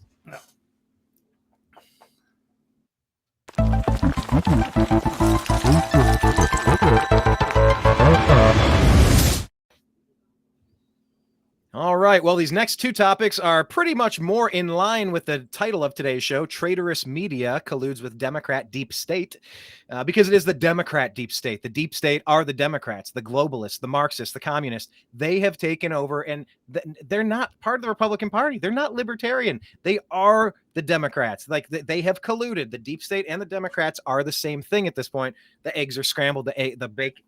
The cake is baked. So Blake, I feel like Eminem from our topic that we brought up about Vivek being told cease and desist, doing an Eminem song. The cake is now baked. So Blake, agree or disagree that the corrupt intel agencies in DC's uni-party are ushering in the end of democracy? The favorite phrase of the deep state, the end of democracy. We're a constitutional republic, by the way, but agree or disagree that the DC Uniparty and the intel agencies are ushering in the end of democracy? Yes, I am going to agree. And in fact, that was also said by Tucker Carlson. We kind of previewed this briefly, saying corrupt intel agencies and the DC Uniparty are ushering in the real end of democracy. And that kind of ties into that Chucky Schumer quote as well. Tucker Carlson admitted Wednesday he's never been worried about anything as much as he is about where the country is headed under a deep state that repeatedly targets its political enemies and rigs elections instead of acting on the voters' desires. Yeah, we don't count anymore. It's about whatever the deep state wants, whatever the intelligence decides. They've got their own, and they are, with the World Economic Forum and the world elites or the New World Order or what have you. They have their own agenda and goals for humanity and the future. But to kick off the question, Corolla was showing the Carlson a clip, which we already showed, Chuck Schumer telling Rachel Maddow that it was dumb for Trump to take on the intelligence community. They have 6 ways from Sunday at getting back to you. And Carlson said that every time he hears those words, it renders him speechless. He's saying that's the end of democracy. I don't know how you can, in the same sentence, say, I'm for democracy, and then say, actually, our country is run by a shadowy intel agency that no one elected and no one has oversight over. Amen. And here, and we're just supposed to accept that as just, that's just the way it is. No. It had nope. This is the last exit. The train is running off the track. You better jump now, because you've seen the end of Thelma and Louise. I know that's a dated reference, but that car is getting ready to careen off of the edge of that cavern, that chasm rather. And there is no going back. If this is not remedied, there is no more. We're all toast, Blake. This is why it's so urgent. You and I would rather be talking about fantasy football or maybe music. We'd talk about music or comedy, movies, comedians. Absolutely. I never wanted to talk about politics. I never wanted to get into journalism. None of this. It's taken my life completely off track. It's given me a purpose, I guess. That's true. But that's true. Yeah, this is not the way I thought things were going to happen. But it's been a very frustrating experience, although it has its moments. But I'm actually going to segue even into another part of these captions here, that with the media being controlled by intel agencies, with hosts reading propaganda. We can kind of tie these two together. Let's see if I can run this clip, because Tucker dropped another bombshell in this interview. It's about Wolf. I worked with Wolf for. Let's see. I'm going to send. Well, it's always going to do this. It's always going to stall. Years, never had a problem with him. It was always nice.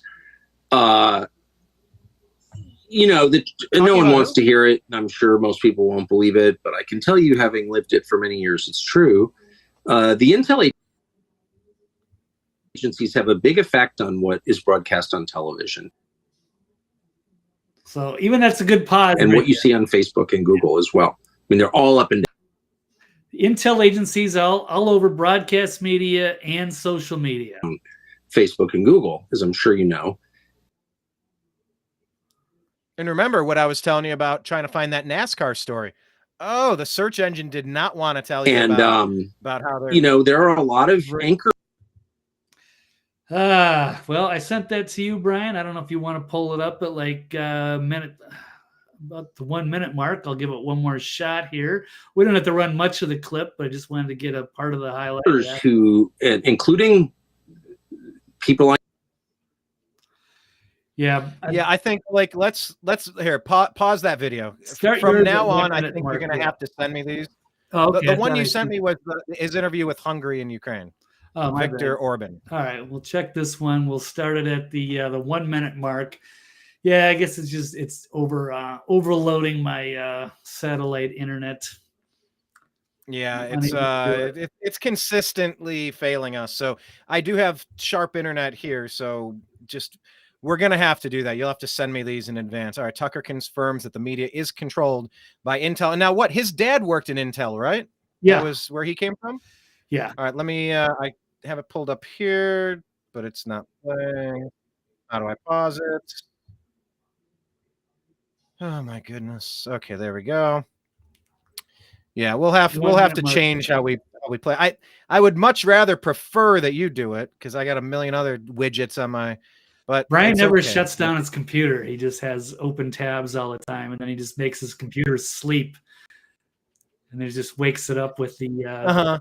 Brian never shuts his computer down, and Blake never shuts. Never allows it to sleep. It's sleep deprivation torture.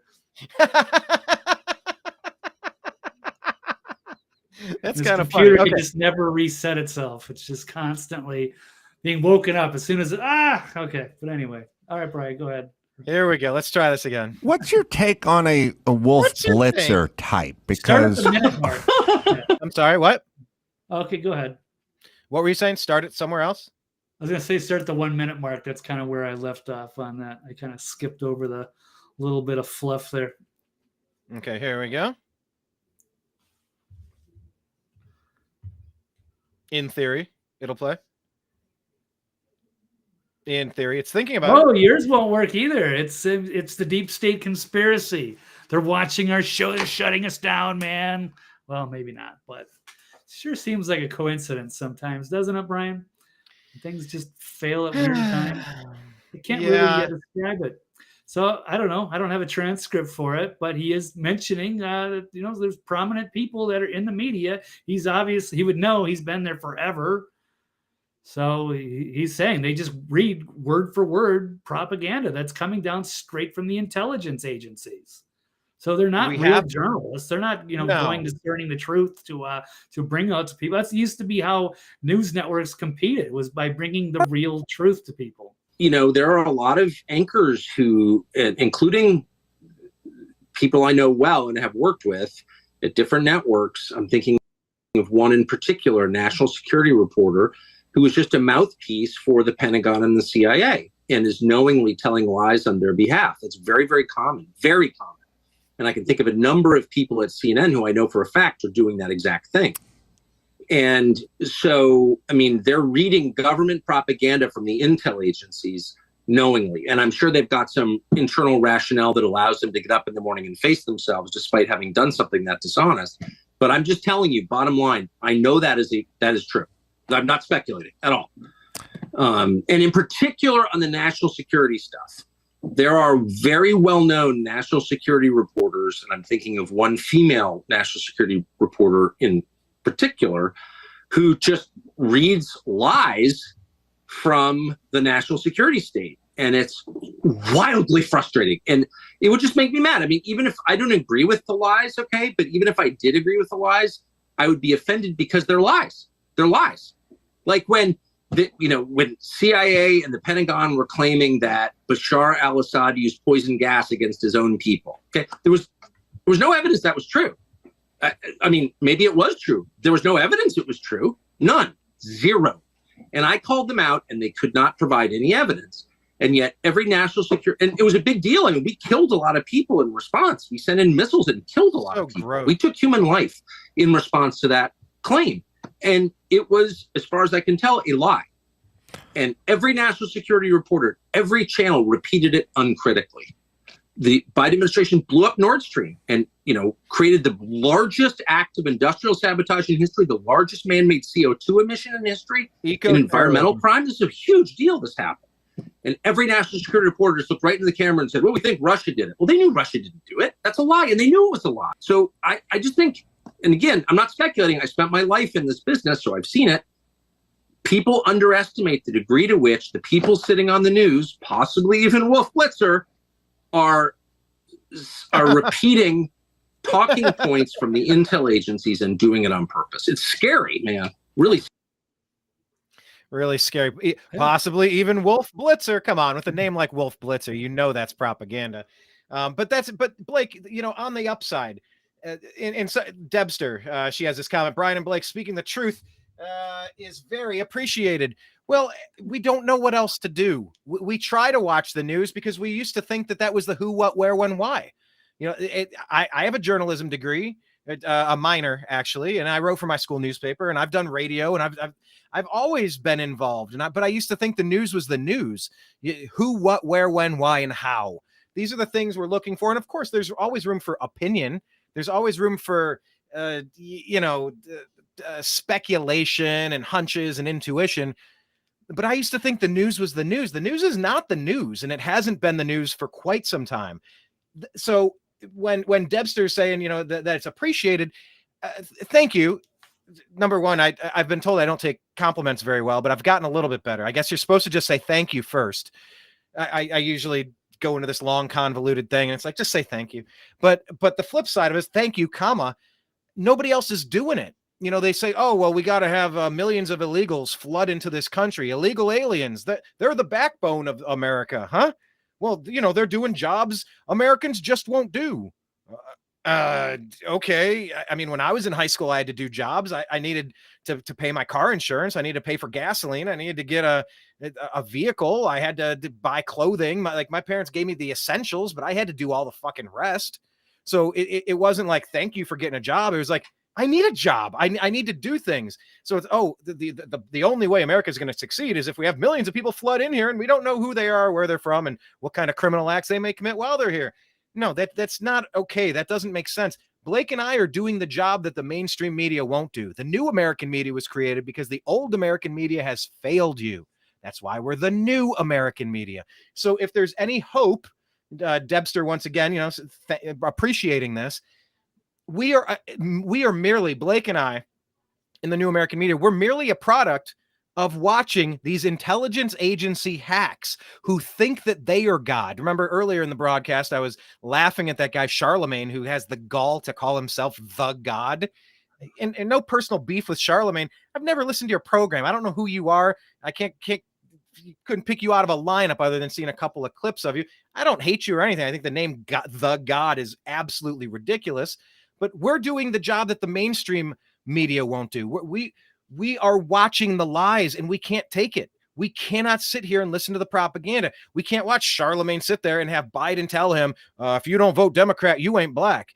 And it takes Larry Elder to finally call him out on that. And he still has the gall to, I'm not Republican or Democrat. Bullshit. Screw you. All of these intelligence agency officials that are lying about the Hunter Biden laptop, lying about P-tapes, trying to get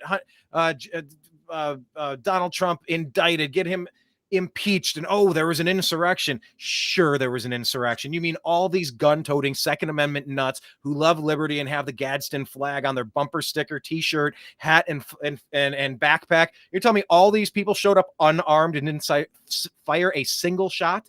There's no insurrection there. There's no there. We cannot consume these lies anymore. Blake and I exist because the void has been created, because CNN, MSNBC, and my God, Fox News has totally sunk the ship. I really liked one of the Donald Trump truth storms from today, a 90-second 90-second segment. That's tough to say. Eminem could write a song about the 90-second segment. Say it 3 times fast, Blake. Go. 90-second segment. 90-second segment. 90-second segment. It's because you're a professional, but that's actually tough to do. But yeah, he calls out Rupert Murdoch for being a globalist. And if Fox has completely lost the plot, at least Fox used to give you a counterbalance to the crazy of MSNBC and CNN. There is no distinction between them anymore. They have taken off their Scooby-Doo masks. They are all the bad guy. And at least their ratings are tanking. At least nobody is tuning into their bullshit propaganda anymore. But my God, the list of things Trump needs to do day one: repeal the Smith-Mundt repeal, I guess, or reinstate Smith-Mundt. You got to get the propaganda out. You have to remove it, because just daily, constantly being lied to by deep state hacks that are addicted to killing people in foreign lands, sending our neighbors over there to do it. It is completely antiquated, Blake. It's completely antiquated. So yeah, the intelligence agencies completely controlling media and reading their propaganda. You and I have known it for more than 12 years. That's why we've ended up here, because we know we're being lied to. We're not simple-minded people. We've broken out of the matrix, to say something really cringy now because of that guy, Andrew Tate. But like, we can you speak on that real quick? Because like it's obvious to me, and nobody else is going to come to save us. If we don't speak now, we have to forever hold our peace. There's no peace in this world with these demons in charge of things. Yeah, that's kind of how I looked at it, is we really have no future unless we battle these people. So I kind of had to, force myself to get into to journalism. Because, yeah, it was frustrating to watch over the years. It didn't seem that bad growing up, but it certainly went off the rails during the 9/11 and the whole 21st century. And it was just the crazy neocons and the unjustified wars and the Patriot Act and the cracking down. We were going down a really dark path there. And then Obama came in, and then it was a very deceptive, covert way of taking everything over and radicalizing half the country. And now we're in a big mess. We did get Trump elected. So that was hugely helpful, and it's kind of staved off the deep state to some extent, but now they've cracked down. They've stolen the election. They control the Justice Department. They run the media, and it's been quite a battle. And I don't know what this holds. We're living in an epic movie right now. So, yes. Well, we're in an epic movie, and there's a major story that we've kind of buried the lead. We only have Blake for a couple more minutes, so this is the most important one we have to get to. If Blake has other articles, he can send them to me in the private chat. I'll carry it on if he has to go. But this next one could be the most important story, although we saved it for last. But let's cover this one.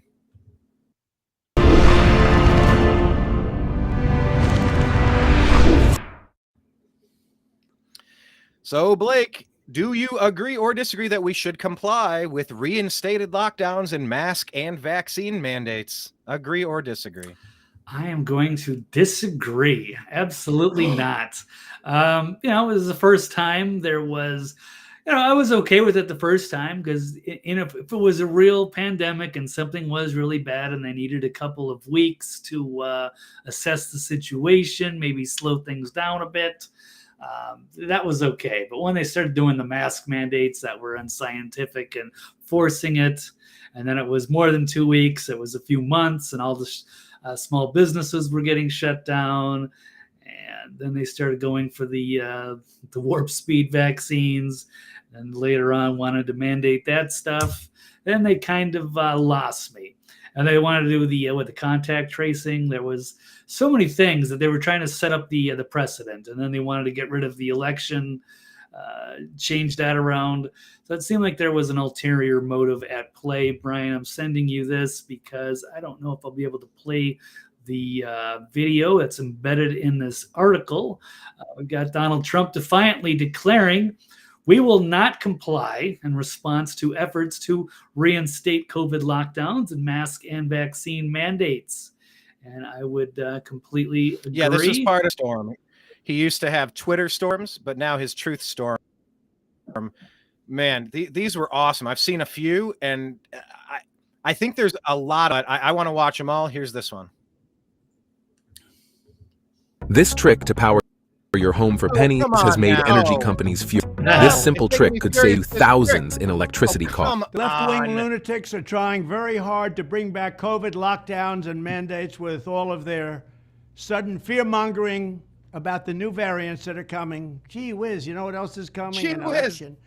They want to restart Sorry, the I COVID talked over hysteria. that part's great. Gee whiz. About the new variants that are coming. Gee whiz, you know what else is coming? An election. They want to restart the COVID hysteria so they can justify more lockdowns, more censorship, more illegal drop boxes, more mail-in ballots, and trillions of dollars in payoffs to their political allies heading into the 2024 election. Does that sound familiar? These are bad people. These are sick people we're dealing with. But to every COVID tyrant who wants to take away our freedom, hear these words: we will not comply. So don't even think about it. We will not shut down our schools. We will not accept your lockdowns. We will not abide by your mask mandates. And we will not tolerate your vaccine mandates. They rigged the 2020 election, and now they're trying to do the same thing all over again by rigging the most important election in the history of our country, the 2024 election, even if it means trying to bring back COVID. But they will fail because we will not let it happen. When I'm back in the White House, I will use every available authority to cut federal funding to any school, college, airline, or public transportation system that imposes a mask mandate or a vaccine mandate. Thank you very much. There you go. Trump 2024. Agenda 2030. What is it? Agenda 2030. 2030. Yep. Anyway. Yeah. Well Agenda said. 46. Okay. I mean, Trump is on when he's focused with 90-second bursts. I mean, there's almost nothing better out there. He's so concise and so clear with what he's saying. We will not comply. Yeah, nor should we. And after the first time, after they were wrong about just about everything, and well, again, check the countervailing views on the very bottom of the screen because we may be incorrect here. And you're absolutely allowed and encouraged to go check out the CDC or the World Health Organization website and check back and forth and make up your own decisions, make up your own mind. But we've all lived through the first time when it didn't go so well. You know, it was for seemingly, good reasons in the beginning, and then we were taken advantage of. Although, they did give out a lot of money, but now we're, never everyone's got to pay that back anyway. It's just adding to the debt, so that didn't really help either. Right. In the short term. Yeah, short-term stuff. All right, so that's on its way.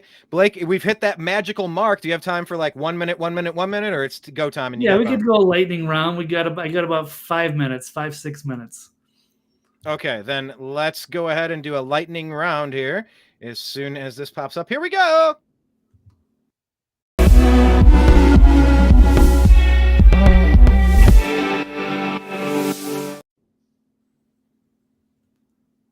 Turtle time.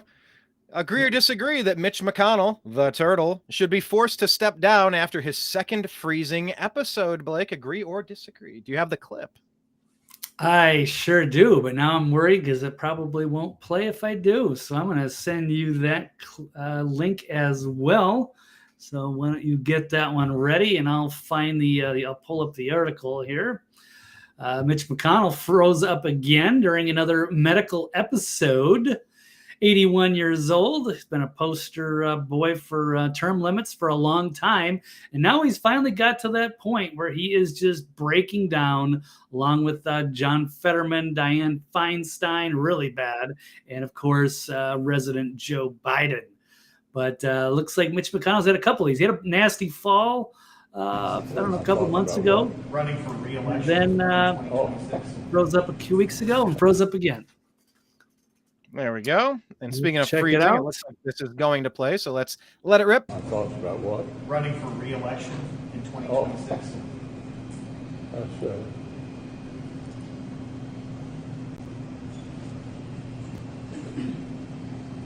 Did you hear the question, Senator? Running for re-election in 2026? The handler. Yep. All right, I'm sorry, you all. We're going to need a minute. That weird one-eye wink. Yep, it's like he's thinking he's speaking, but he's not, and he's just lost. It's all sorts of disturbing. Okay. Yeah, it is, and it's the second time. The first time we were thinking, oh, maybe there's a fun conspiracy. Please speak up. Yeah. Anybody else have a question? Please speak up. Yeah, I love her, the handler here. Such a creep. Yeah, I need you to speak up. Speak up. That's not the problem here.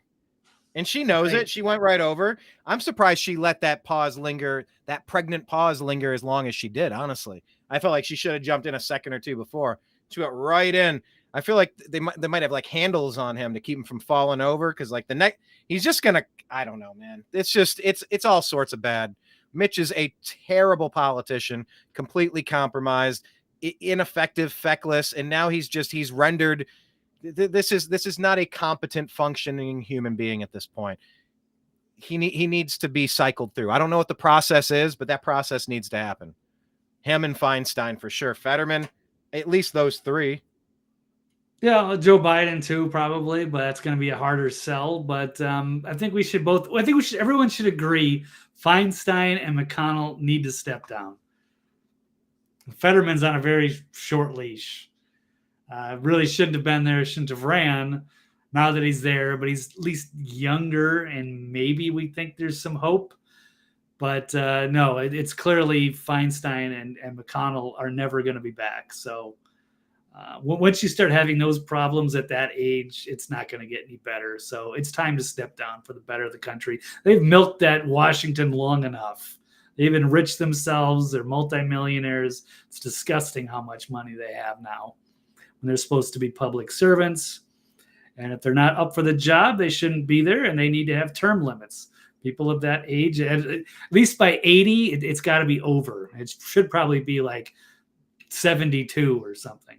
Should be a cutoff. But I don't want to get rid of Trump, or we've had some effective politicians into their older years, the golden years there. But after 80 should be a hard no. Well, Blake, you and I, we have had some issues with this Restream app, and I cannot get it to close this window. So let's just move on to the next one, because we only have another moment or two. Oh, there it finally went. I just did it myself. I don't know why. Yeah, it would not let me remove it. But next to second to last topic here, agree or disagree that $700 is enough money for Maui citizens, and we need to devote more money to the war in Ukraine. Agree or disagree? Disagree. It's such an insult and a slap in the face, and it's amazing how this administration just shits on so many people, and people still support it and think Trump is the bad guy. I mean, Trump would never go along with this stuff. But there's just so many things in so many different ways. But I don't have enough time to get into all of that. But Hawaii devastated by these mysterious fires. And the FEMA has no plans to provide more than the initial $700 worth of aid per victim of these Hawaiian fires. Could you imagine you lose everything? You lose your house, your children are incinerated, your car's incinerated, and the government's giving billions of dollars to Ukraine. And then they say, oh, well, here you go. Here's $700. That's like less than a week's pay for some people that have lost everything. It's such an insult. I wonder if that $700 will be taxed as well. You're going to have to pay tax on the $700. Probably. And then they've got FEMA officials. They're staying in $1,000 a night resort hotels in Maui. Now, Blake, you said, can you imagine? Well, honestly, I did almost have a kitchen fire once, so I can imagine. No. You know what? The closest thing that it comes to, I was working in sales and my brother died. And I was put on a 30-day improvement plan so that they could run me out once a new manager took over. It was like my 8th manager in a year and a half. It was an insane company. I was the most productive sales manager. I had the most sales. And I don't know, they were threatened by me. They didn't like me. And so they put me on a performance plan and ran me out. They offered me a week of pay or 2 weeks of severance. And they had to sign a form saying that I wouldn't say anything bad about them. And I'm like, you know what? Fuck you and fuck your money. I don't want your 2 weeks severance. I want to always talk trash about your company. Nope, I'm not going to gag myself. piss off with your $700. Like, how do you even cash that? It's just like, but several $100 billion to Ukraine. You got to be out of your mind. So, well, as Deb is even saying, $700 in Hawaii, that's like barely, get groceries for that. Everything's really expensive there. They're so isolated. So it's just like they're shoving it in everyone's face. And people just have like Stockholm syndrome just to go along with that. I don't get it. I hope the people of Hawaii wise up and rise up. There are some that are getting pissed. This is the way that this is the way the government treats you after you voted for them. And by the way, the latest story is that the power company had the power shut off for 2 days, so it wasn't started by an electrical line coming down. Is the latest story that you're hearing rumbling across social media right now. So if it wasn't from the power line because the power was already shut off, what caused the fire? Let's talk about it, but we'll talk about that on another lasers. Day. Space lasers, man. Yeah, maybe. Final topic here. I don't have time, Brian. I'm going to have to run. I think I trust you to carry that out. There's some interesting clips. Actually, you might want to get to the second clip of the. So not this one? Vivek. Well, there's another. I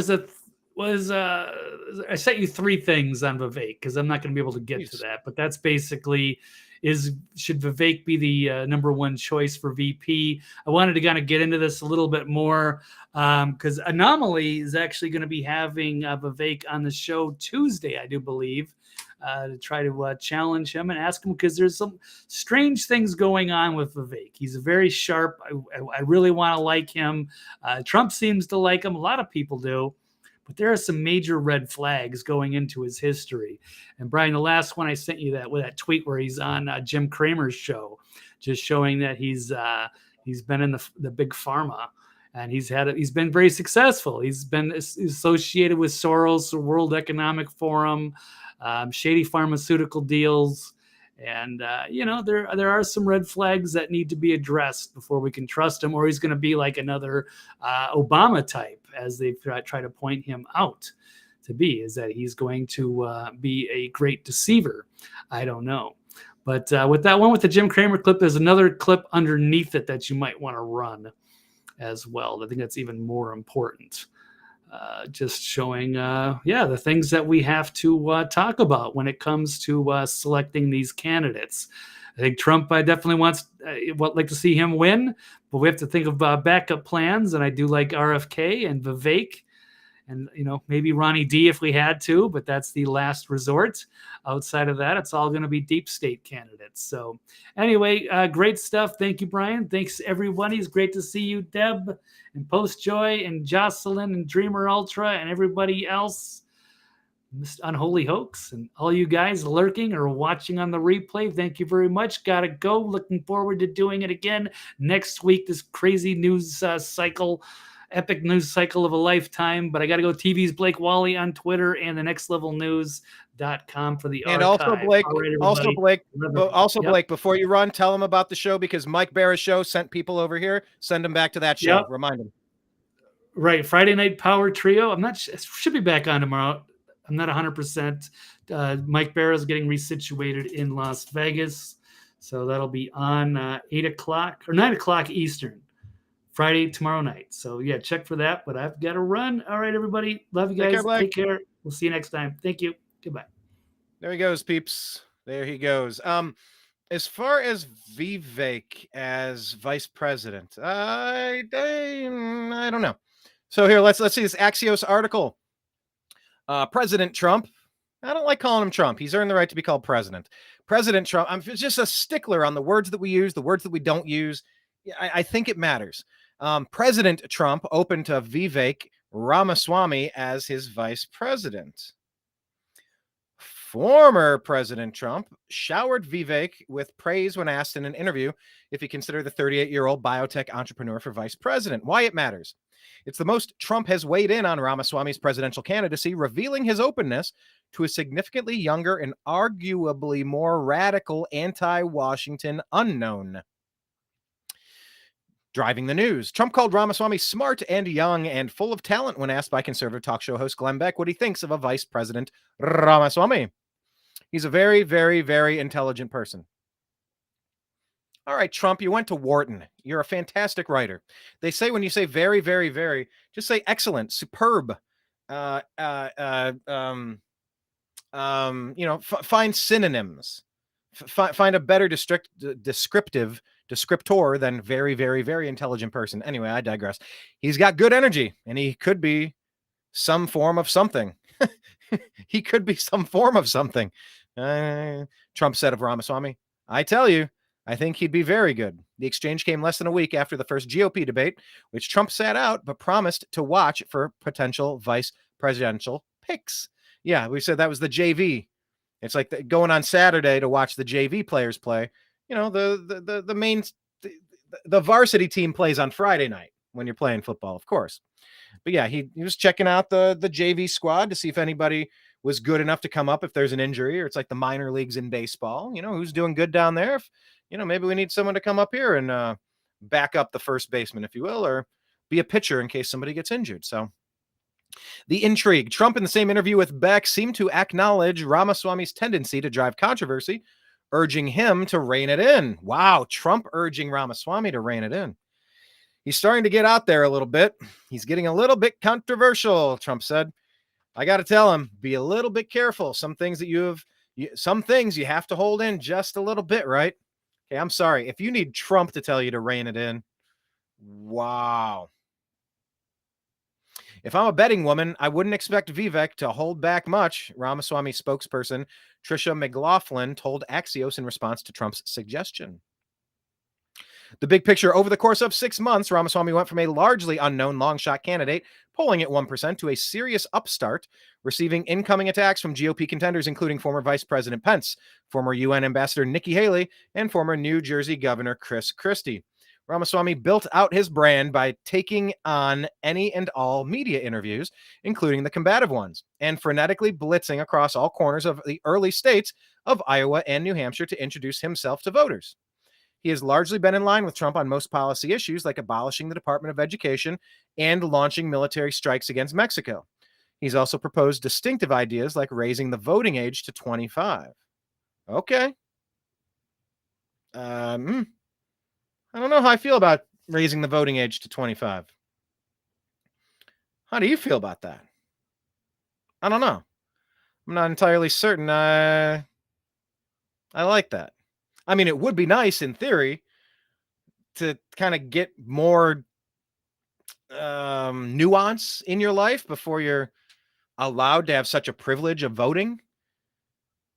But then again, if you're old enough to join the military, pick up a weapon, and die for your country, I think you can cast a vote.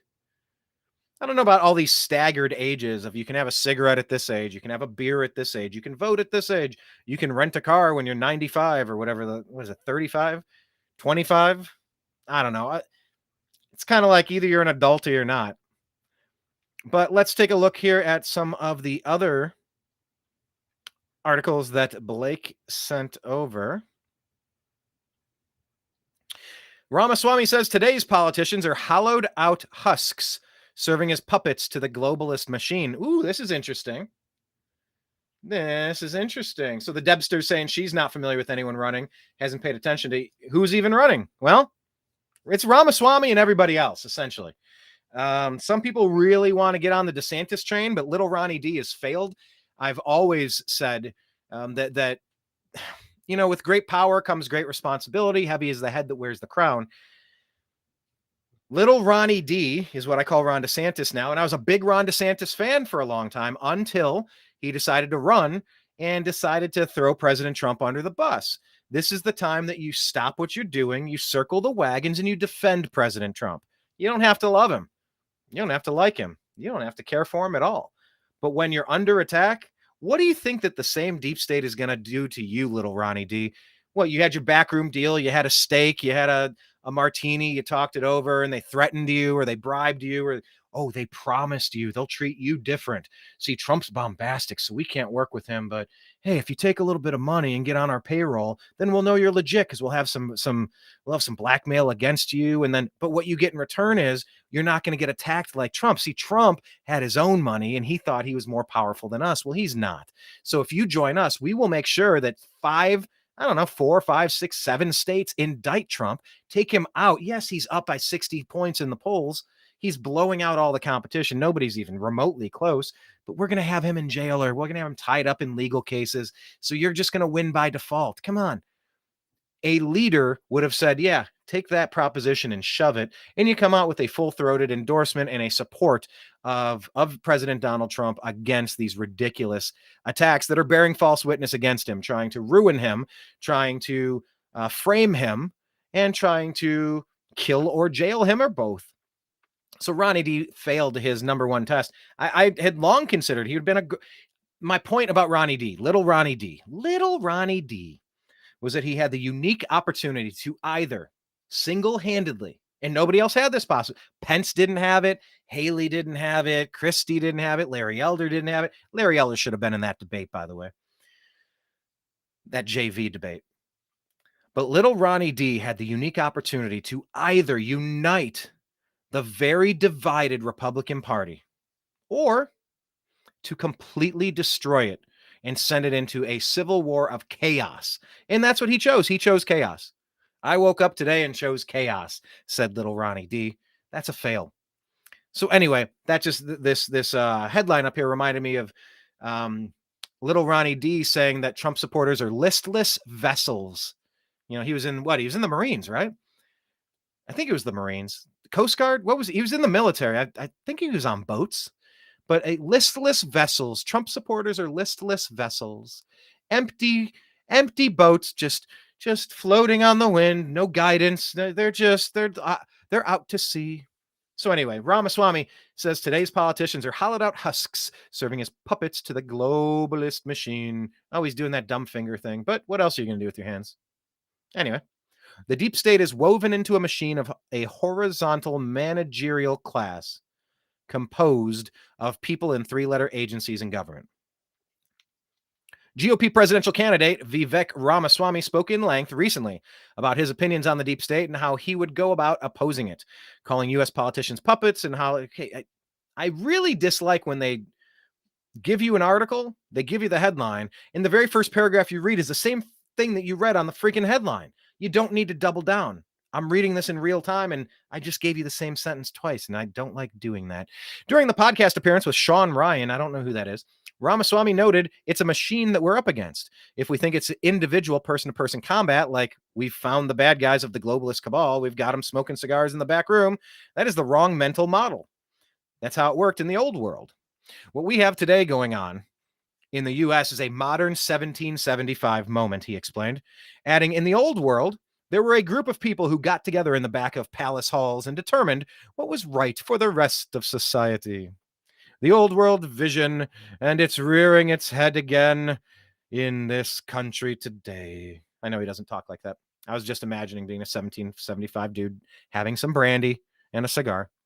Ramaswamy emphasized that the attitude of that vision is that we, the people, cannot be trusted to sort out differences through free speech and open debate in a constitutional republic. On how we fight climate change or racial injustice, it has to be decided in the back of palace halls by an enlightened elite. Nice alliteration. We fought a revolution to say hell no to that vision. That yes, we, the people in this constitutional republic, decide how we self-govern. Thank you very much, he continued. Now that old monster is rearing its head again, except now they say it is in the back of palace halls like a 3-letter government building in Washington, D.C. But you show up there and it isn't quite right. There's no smoking cigars, Ramaswamy added. So you say maybe it's the corner office of BlackRock in their C-suite on Park Avenue. It is woven into a machine of a horizontal managerial class composed of people in three-letter agencies in government, the people who professionally sit on corporate boards and associate deans of God knows what universities, the ambassadors to some second-tier nation in Europe who was a donor to some political party.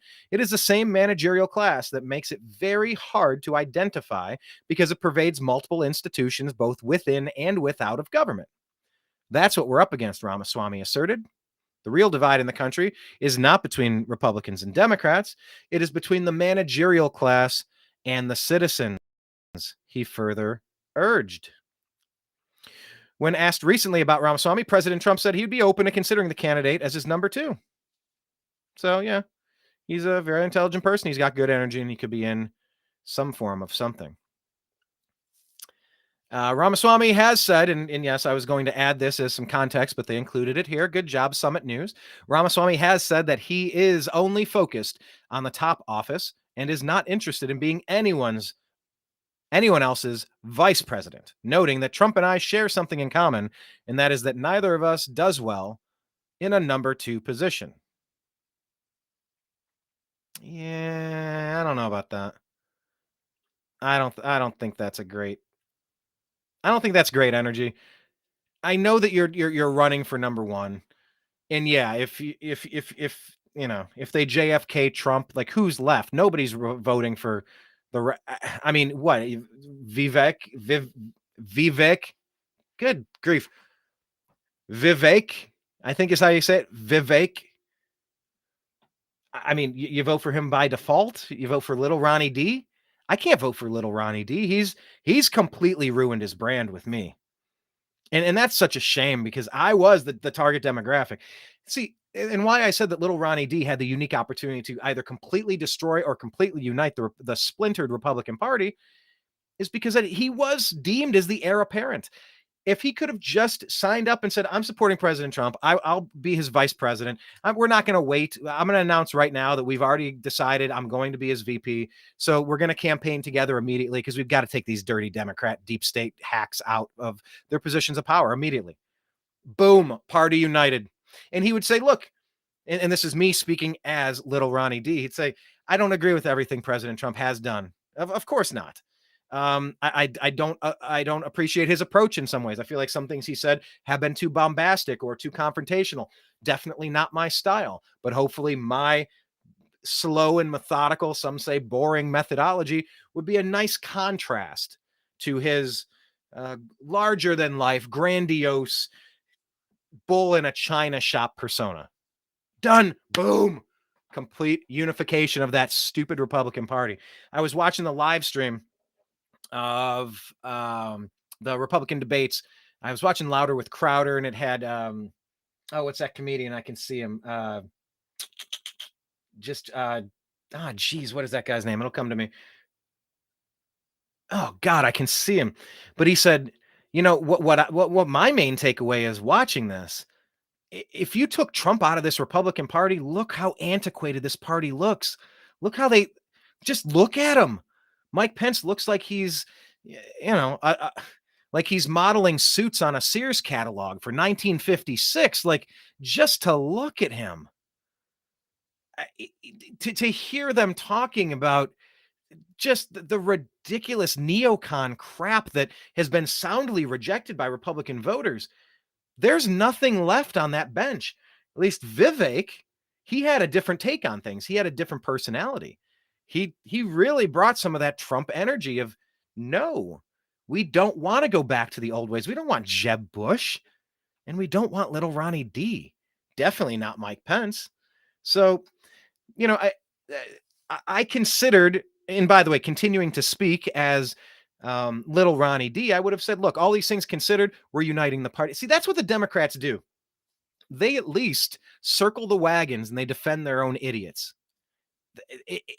You can't really give the Democrats credit for much else because they're awful, awful people pushing awful policies. I'm talking about the Democratic establishment hacks, the Pelosi's and the Cheneys. Oh, you can say Cheney's a Republican. She's not. You can say Kinzinger. He's in the same boat. The Chuck Schumers and all of the known liars. They circle the wagons and they defend Joe Biden to the end. Joe Biden is indefensible. Showering with his daughter in that diary, 20 shell corporations, overthrowing the Ukrainian president, getting Shokin fired, opening up our borders, ignoring Hawaii, just everything he's doing, shutting down domestic energy. Go down the list, everything Biden. And by the way, it's not Biden, it's Obama. Let's be clear. This is the third Barack Obama term. But they at least circle the wagons and they defend their indefensible. But no, you have some of these rhinos going after Trump, trying to use that I word. Once again, all of those Republicans being called to the same place and not once being told, hey, it's time to go take our country back by all means necessary. Let's go. Like, none of that was said. It said peacefully, patriotically. Let's go ahead and make our voices heard. That any Republican that's even going to remotely parrot or consider the fact that Donald Trump was engaged in an insurrection, they lose 100% of credibility. They're either blackmailed or bribed or mental nincompoops. Is that a nincompoop? I haven't used the word nincompoop in a while. It's like a nice old timey word, a nincompoop. It's like something, you know what that sounds like? That sounds like something Mike Pence would say as a pejorative.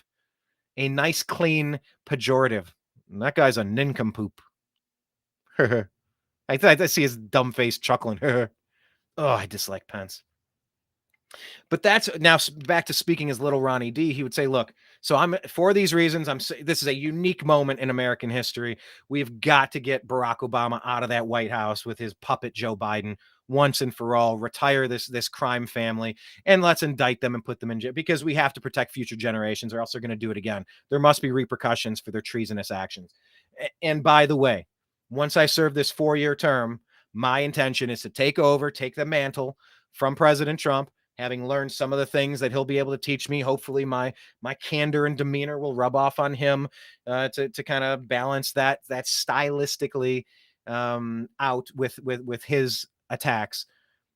And I intend to be the next president after President Trump for 2 terms to lead our nation and do that thumb thing. That's what little Ronnie D needed to say, and he did not do it. So he's lost my support forever. Anyway, but I don't know how I feel about Vivek, saying like, well, I don't do so well in a number 2 role. It's like, yeah, bro, you're 38. Nobody knows you. People don't trust you. You're just getting going, and you're saying like a vice presidential role would be beneath you. I don't think that's a wise move. I don't think it's smart. It's really a failure. I don't like it. I don't think it's wise. Now I get that you're running for number 1. I'm not going to participate in this race saying, well, let's go back to 2017. I'm a Cleveland Cavaliers fan, all Cleveland sports fans for that matter. And, Steph Curry of the Golden State Warriors was just named the first ever unanimous MVP of the league. 73 wins. The Golden State Warriors were the unbeatable team. And in the finals, the Cavaliers and LeBron James, Kevin Love, and Kyrie Irving and team, they matched up against them, and they quickly fell into a 3-1 deficit. Oh, it's over. Give the king their crown. Now, I know I'm mixing metaphors because they do call LeBron James the king, King James. But, give Steph Curry and give the Golden State Warriors their championship. It's inevitable. It's over. Well, no. What did Cleveland do? Cleveland does what Clevelanders do. They fought back. They refused to accept second place as an option. And they clawed their way back from 3-1 to 3-2 to 3-3, and they won it, becoming the first team in NBA history to overcome a 3-1 deficit. Golden State blew a 3-1 lead. So I get why Vivek is not aiming for number 2. You aim for number 1, regardless of where you're at. But I think there's a different way to say it. I think there's a different way to make concessions. And, you could hedge your bets a little bit. He's maybe what's making him popular, which is some of the bluntness, the rashness. Maybe he is really he's a polished speaker. You can tell that he's intelligent. Chris Christie called him Chat GPT. I think Anomaly said that he said that first, and then Christie stole it from him. But he is a gifted speaker, but he does seem to be lacking some of the political prowess that you need. You need to be a little less, and far be it to me. He's now what, the clear number 2 choice in the Republican Party?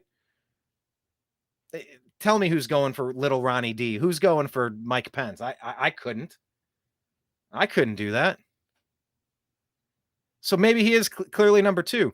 But there's a way to say, well, I'm here to win. I'm focused on the gold medal. If for some reason that doesn't happen, I'm committed to making this country a better place. And if there's some other opportunity to serve in an administration to make this country a better place, of course I'd be open to the possibility. That being said, that there could not be a topic that's further from my mind right now, is I'm running toward the finish line and I'm sprinting as fast as I can. And I think I have the talent stack to get it done. That's why you should vote for me. I'm the only one here with any youth. I'm the only one here that's trustworthy. So, make your case, but I think some of his greenness, he's a little green. He's a little raw. And some of that is showing with his inability to do what those lawyers do and do what, you hedge your bets. He's capable of doing it. I've seen him do it, but I think he's missing a couple of layups. Everybody misses layups, but anyway. Okay, now over here, this has been a major point of contention. This is Vivek Ramaswamy's interview with Kramer. So, nobody really pays attention to you when you're behind. But now that you're getting some attention, everything is under a microscope. So here we go. This is Vivek in 2015, scamming the public, says Finance Lancelot, or Finance Lancelot, scamming the public on his Alzheimer drug that had already failed drug tests 4 times before he bought it for pennies. He rebranded it, took the company public with an IPO. Then he and his family dumped $2 billion of stock before it failed again. All right, so let's learn about Vivek Ramaswamy here from this interview. Tell me why Glaxo kind of wrote this drug off, and yet you have such great hopes for it. So I obviously can't speak for other companies other than Axovan, Right. but what I can tell you is that RVT-101 is a unique drug that we actually think could help millions of patients with Alzheimer's disease. Our focus is actually on the treatment of Alzheimer's disease, dementia, and other forms of dementia. All right, another little point that I've picked up. I mean, I'm not going to tell you that I'm a body language expert or I'm not Frank Luntz giving you the breakdown of how the audience reacts to things, but there are little tells, little things that I tend to pick up on. And I'm not saying it's a guarantee, but to me, when I hear actually, it's a red flag. It's a subconscious word. To me, it's a subconscious word that's used to recalibrate and convince myself by trying to convince you of something that I don't actually believe. You've seen those memes on the internet where it's that fat guy at the computer. He goes, actually, I know you've seen that. It's like black and white and his fat face and his stubbly beard goes, actually. Let me see if I can find that for you. But anyway, that was just a quick thing I picked up here where he said, actually. I didn't like where it was put in this comment. It seemed So fake. I obviously can't speak for other companies other than Axovan, Right. but what I can tell you is that RVT-101 is a unique drug that we actually think could help millions of patients with Alzheimer's disease.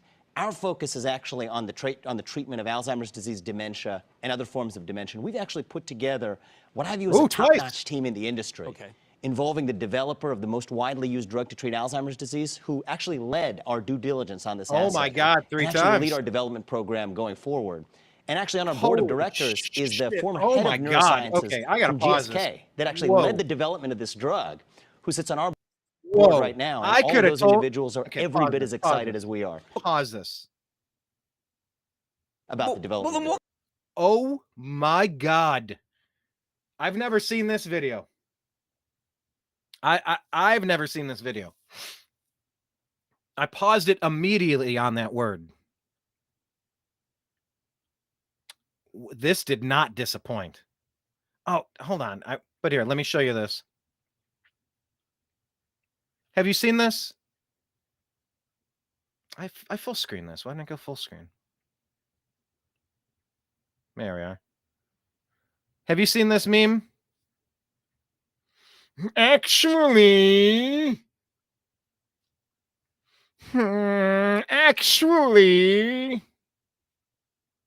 that's the actually meme guy sticker.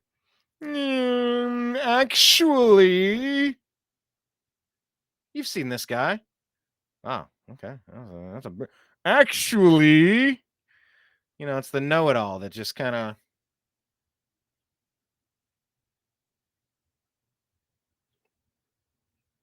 Anyway, wow. I'm a little blown away. I'm a little startled by this.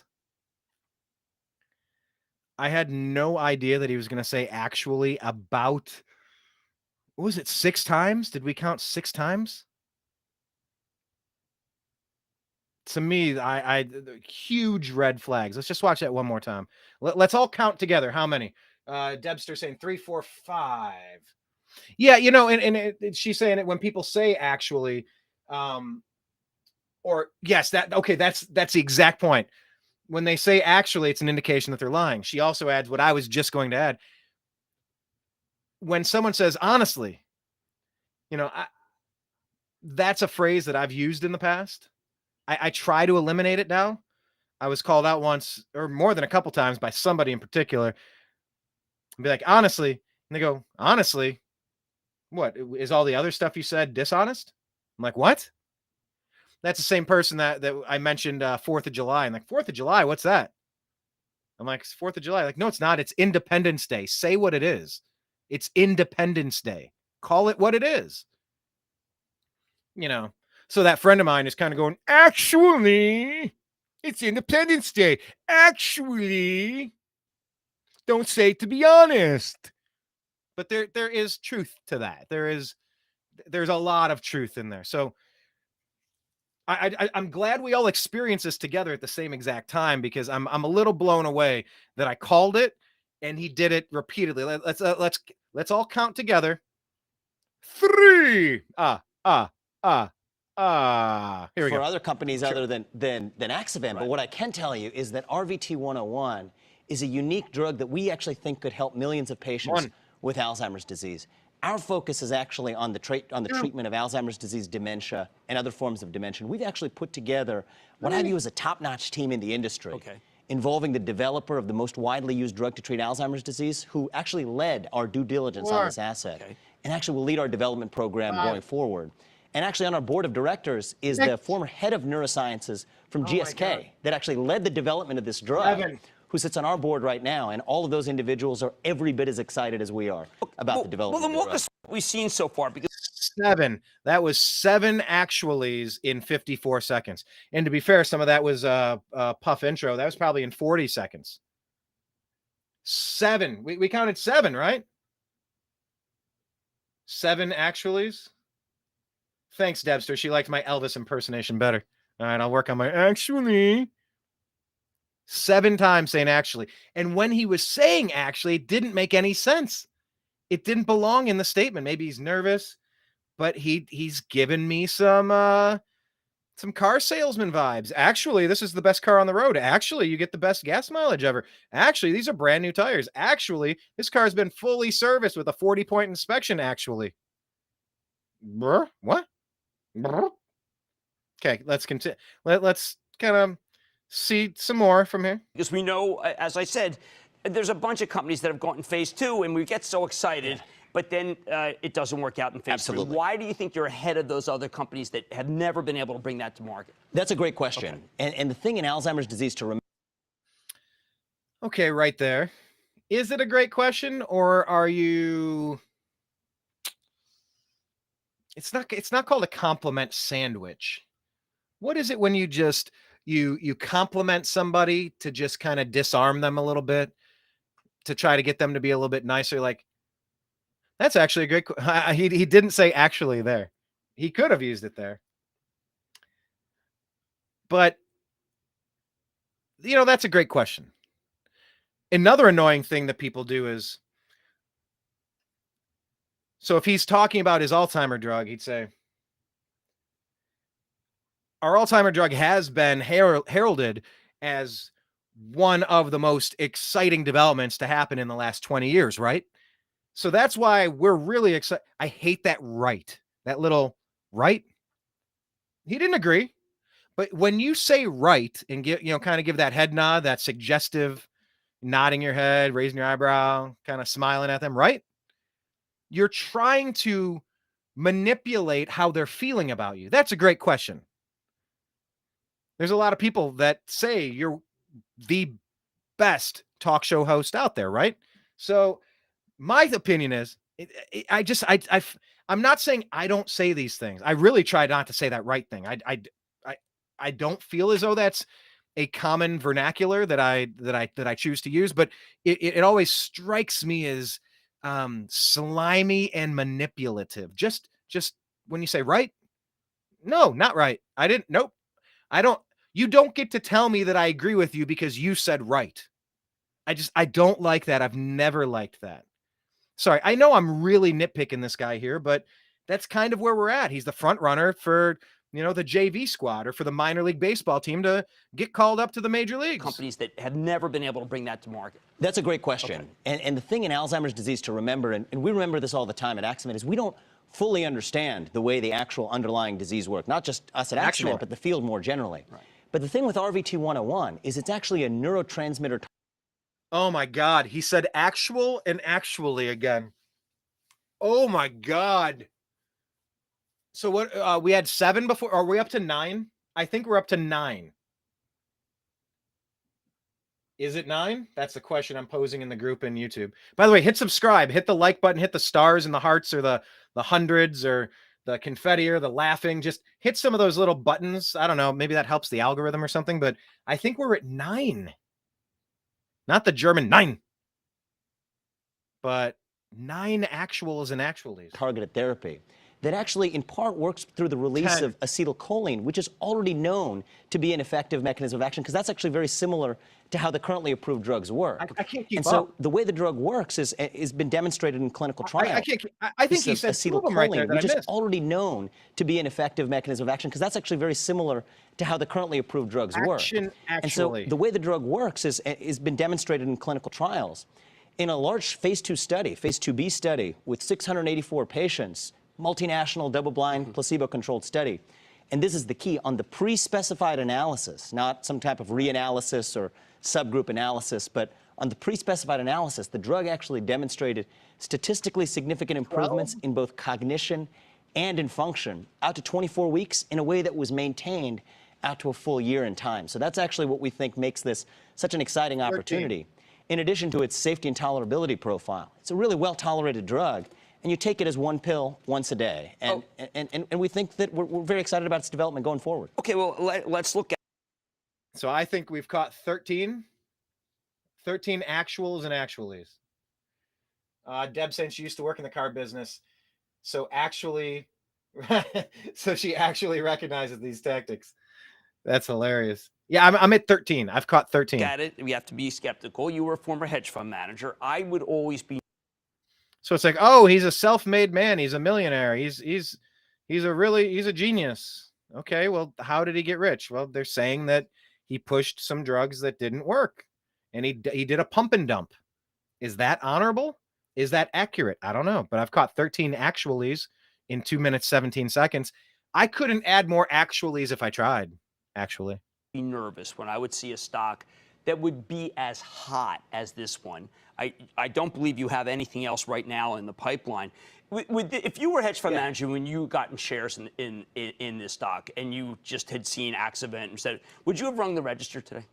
So, I can't comment exactly on my investor seat, because right now I'm actually thinking about this as the person who's developing this company. I'm not really trying to put you on the spot, but I tell you, if I were a hedge fund manager, I got it. I would have said, geez, that was a home run. Yes. So let me actually speak directly to it then. Okay.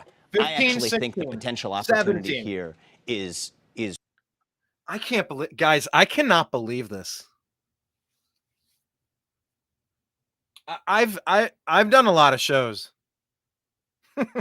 I've got, I don't know, 1,400 videos over the past 12 years with the New American Media. By the way, subscribe to us. Rumble, YouTube, X, we're at American_media_. Truth Social, the new American Media. Telegram, TNAM chat. Instagram, all the places. I'm a little blown away because you got to understand, Blake will often put the show together. We follow the same stories. We're up to date on the news cycle. A lot of time we don't coordinate our shows. We just meet together at the predetermined time, and he'll send the stories, and then he has the actual links. I've never seen this interview. So when Blake had to run, like, it would have been great if we had Blake for another, 10, 15 minutes today. I think I said I was at 17. Was it 17 that I said I was up to? Number 17? 17 actuallys? I'm typing that now. So far, I think we're at 17 actuallys. Rounded up to 20. I got a hunch he's going to get there. We're not even 3 minutes into a 5-minute segment. I've never seen this. And what I would have loved to ask Blake, I go, this is a 5-minute clip. I don't normally play 5-minute clips. It's just, if you want to watch a TV, you watch your own TV. You click on our feed on X or Twitter at American_media_. By the way, if you're near your phone or your computer and you can, go on Twitter now and go to at American_media_ and subscribe to us, like us, or whatever you do. And Blake is at TV's Blake Walley, Walley. So I would have loved to ask him, what do I do with this 5 minutes? I don't know.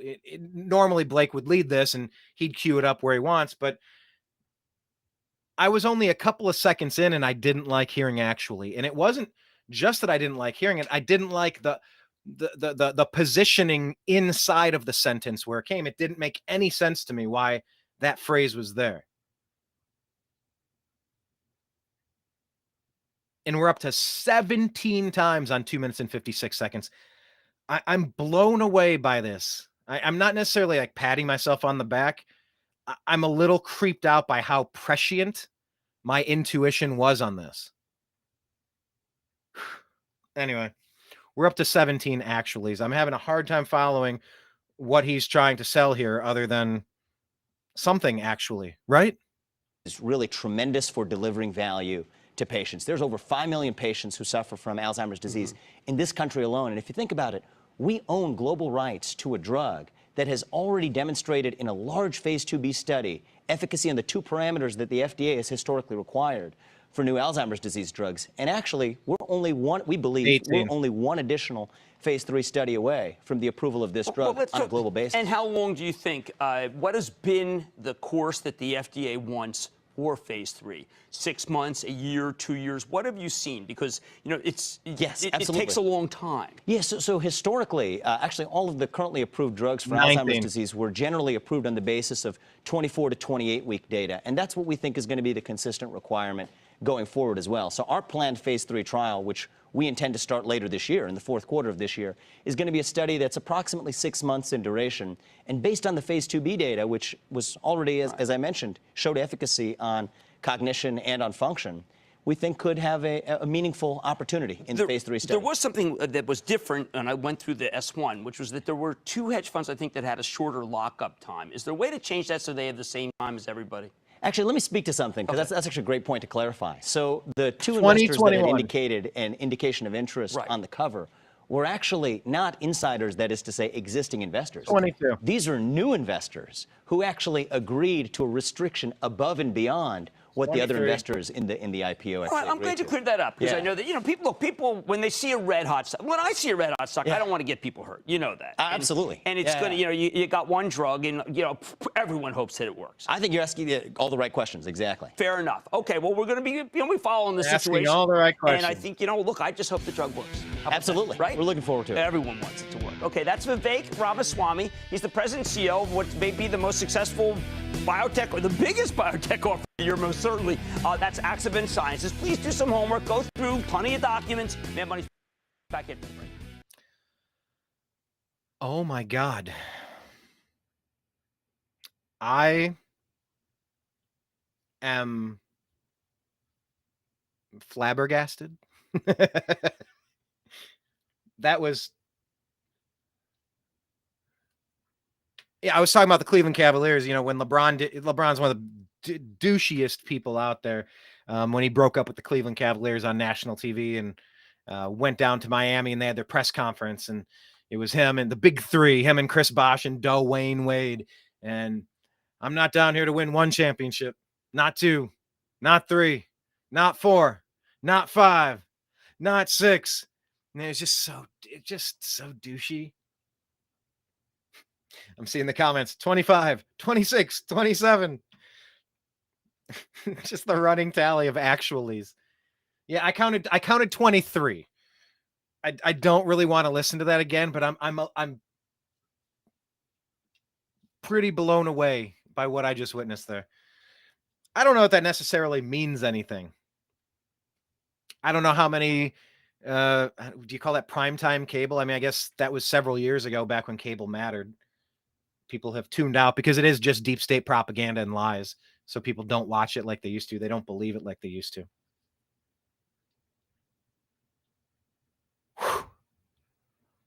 So he could have been nervous. It could be like your tick or your tell. There's things all of us do. We fidget. We use the same phrases, blinks. And, I read an article about ESPN. By the way, I do a sports show and we're streaming. We're broadcasting on 2 of our sports channels today. We don't normally do that, but we talked about Riley Gaines having to compete against that man in swimming. And then we talked about how NASCAR is pushing racist programs that are anti-white. I can't believe they're just blatantly discriminating against race in 2023. So we decided to put it out for the Unhappy Hour Sports Show on Twitter and on our YouTube channel.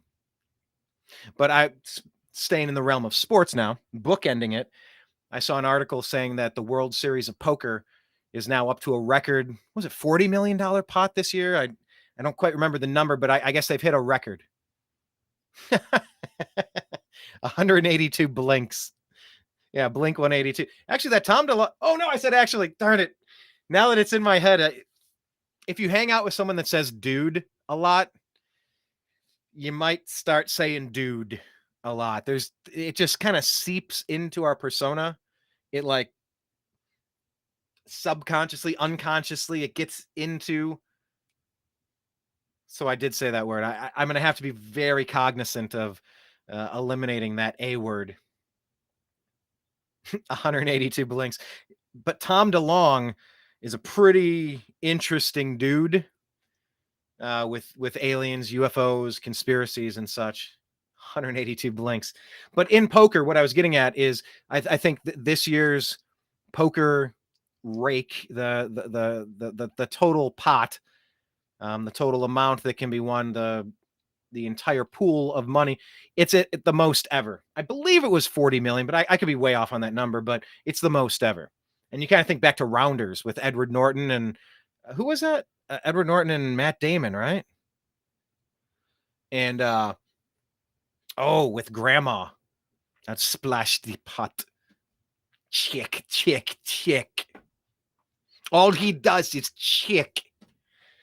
That was like late 90s or 2000, right around that time. And it's like, well, maybe Texas Hold'em peaked around that time. No, Texas Hold'em's still going strong. And I do consider Texas Hold'em to be the finest game, one of the finest games ever created. It's strategy, it's mathematics, it's luck, it's intuition. It's a blend, and you can play it until you die. All you got to do is glance at a card and move a couple chips. You can, Michael Jordan had to retire. Nolan Ryan had to retire. These legendary, greatest of all time players, they can't do it forever. But in poker, you can do it until like forever. As long as you're blinking 182 times, you can compete. You can play at a top-notch level because it's a brain game. Yeah, Malkovich, John Malkovich, Grandma. Thanks, Dreamer. I'm doing impressions today. Apparently, chick.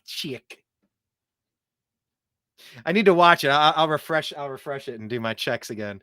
But yeah, I've done Elvis and I've done Malkovich. I need to work on those. I've always enjoyed that.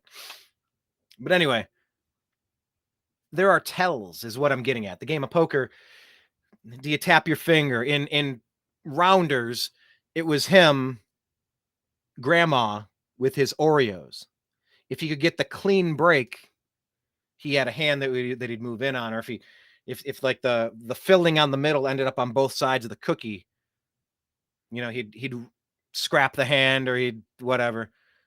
And so like that was one of the tells. You know, they kind of hype that up for the movie. It's like, how much does an Oreo twist, like how much can you really glean from an Oreo twist? I don't know. But it's Hollywood. It kind of makes sense, kind of doesn't. But when you're working in that medium, yeah, people will touch their nose. People they'll go silent. Maybe they're always silent, or maybe they're normally talkers, but when they have a big hand, they kind of get quiet and they don't want to give another tell, which in itself is a tell. 20, what was the number we came up with? 23 tells. 23 actualies in 5 minutes and 3 seconds. I could not replicate that if I tried without having it sound absurd. I don't know if anybody else watching that would have picked up on that on the first time, but I picked up on it the very first utterance of it. I paused the video to comment. Anyway, I just getting tired of patting myself on the back there. I'm just kind of blown away by it. But yeah, maybe those are tells. Maybe those are tells of being, I don't know. Maybe it's not. Maybe he's just nervous. Maybe he's just young. Maybe he's, you know, the bright lights and not being on set, or maybe he is a huckster pushing snake oil. And all of the people, there's a lot of people calling Vivek out.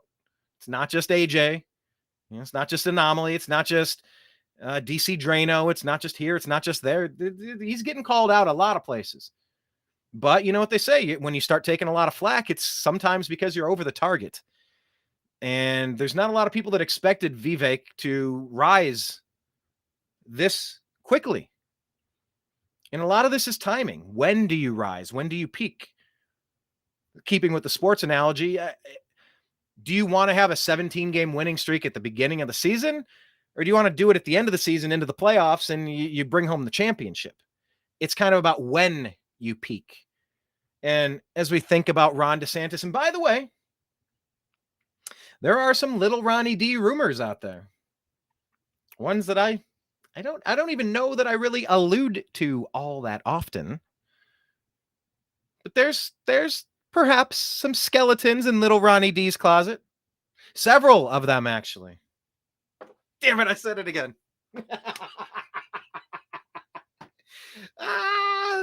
This segment may have ruined me. I never want to say the word actually ever again. Okay. But what I'm saying is, little Ronnie D has been vetted to a certain degree. He's been vetted slightly, but not completely, not entirely. Oh, no, not entirely. Donald Trump is the most vetted human being to participate in American politics. Try to find me some more scandals. These things that he's being indicted on, they're patently absurd.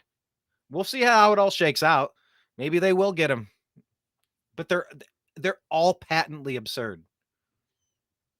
You know what you're getting out of President Trump. You know what a second term is going to be like. You've been there. You've seen the show.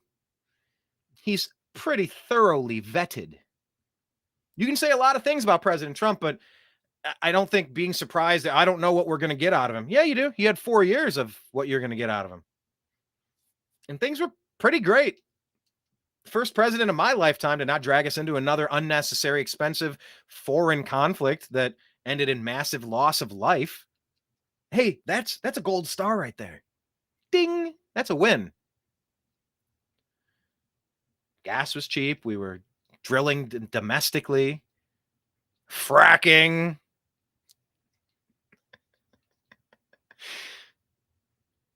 Trump did a lot of things right. And then the bioweapon was unleashed. And that was just a wild card. That was something that we look back on now. It's hard to imagine that pre-coronavirus world.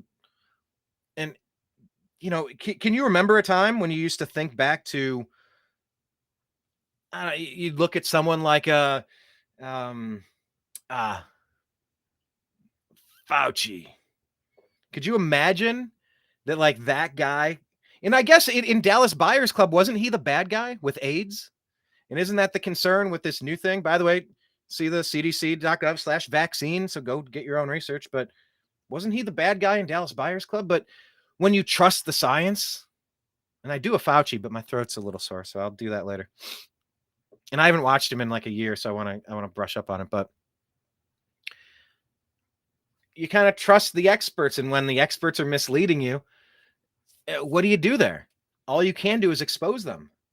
These are the people, the highest paid people in our government are liars, allegedly.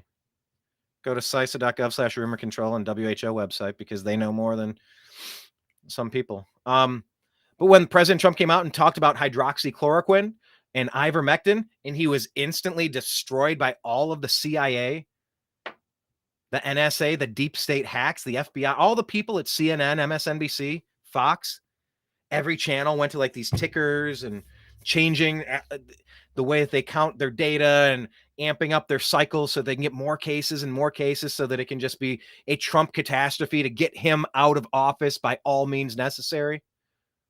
Zuckerberg funding drop boxes. Are you kidding me? No signature verification in many circumstances. Late night ballot drops. Pausing the election in like 7 of the key swing states when he's up by a fucking landslide. I was ready to sip my bourbon. Like it was ready to just Donald Trump, Donald Trump wins re-election. And then all the states paused at the same exact time because the data wasn't there. Then the massive late night spikes that just defy logic and reality. We were supposed to trust the science, but all of it was used as a tool to bludgeon President Trump with. We all saw it. This isn't me. It's not you, the viewer, the listener out there. It's all of it. It's all of it. So it's been a really strange ride since then. But yeah, President Trump has been thoroughly vetted. Vivek has not. So now he's risen a little bit. Let's see if he can handle it. Little Ronnie D, he turned his back on MAGA. And I've said it before, I'll say it again. If you're just going to look the other way and let them crucify, you're comparing him to Jesus Christ? I mean, you're kind of destroying him over nothing. You want to pick a different word than crucify? I mean, I did already say that, this is bearing false witness. That's another biblical callback.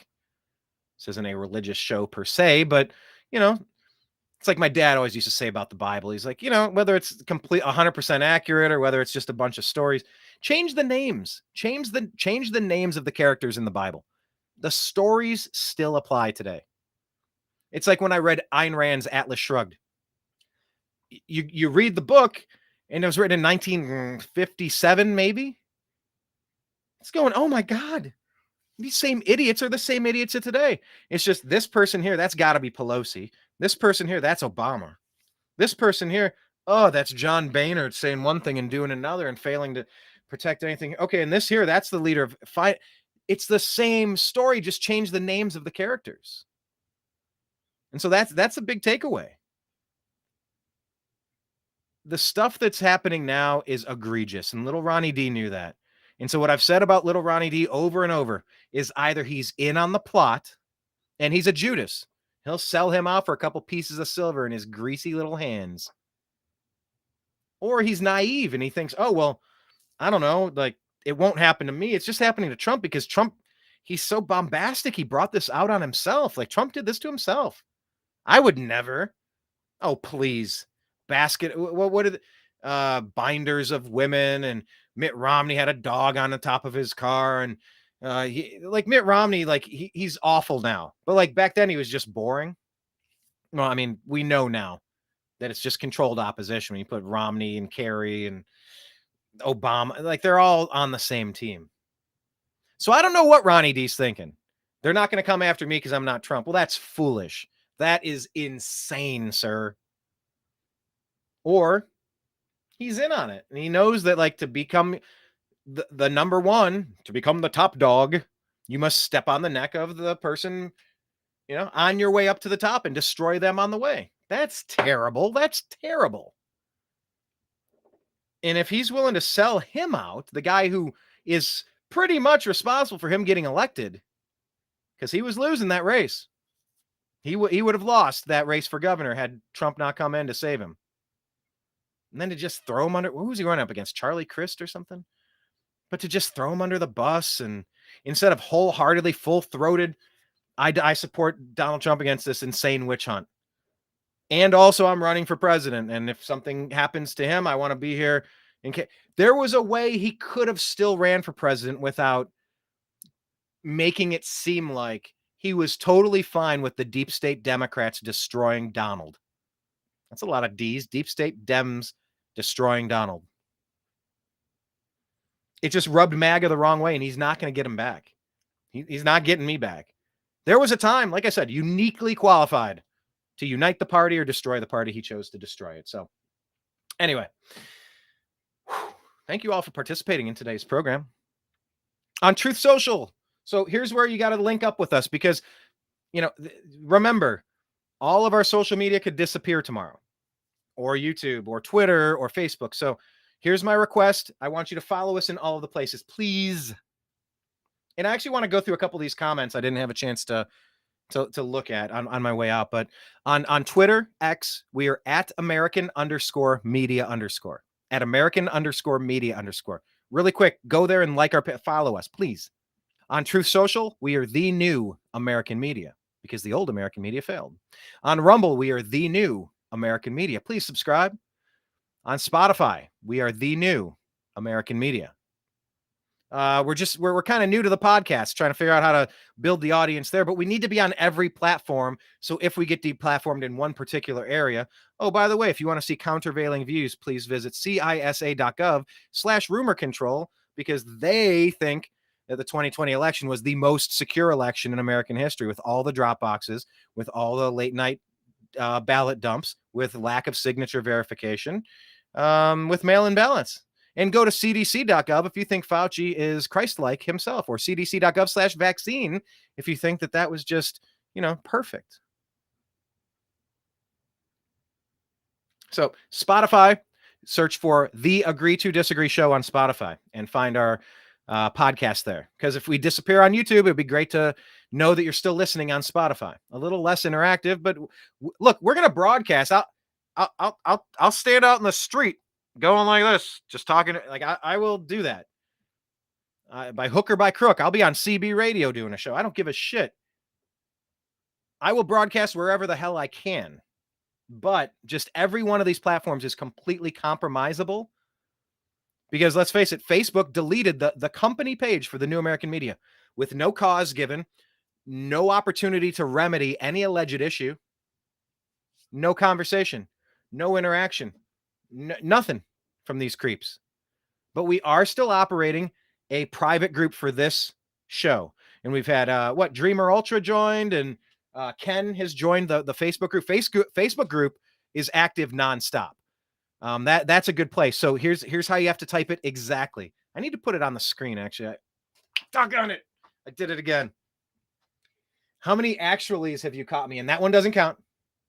By the way, Debbie, thank you for tweeting out the show live today to Twitter and your groups. We appreciate that. So if you're on Facebook, here's how you type it. Quotation marks, capital T, capital N, capital A, capital M. So that's TNAM, all capital, The New American Media, TNAM, apostrophe, lowercase s. Then it's The Agree to Disagree show with a capital first letter of each word.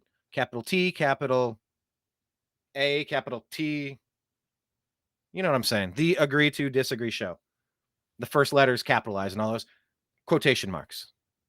Does that make sense? But if you don't type it exactly that way, Facebook will not show it to you because they're creeps. They're run by the same deep state that doesn't like us pointing out all of the lies. Their lies are so obvious. They are shitty liars. They are terrible liars. Or I am just excellent at calling out 95% of them. Maybe it's both. I don't know. But try to follow us on Facebook because there's good stuff there. Also on the Meta realm, go to Instagram. I think it's Instagram.com/The New American Media. We are under The New American Media. I think our Patreon is back up again.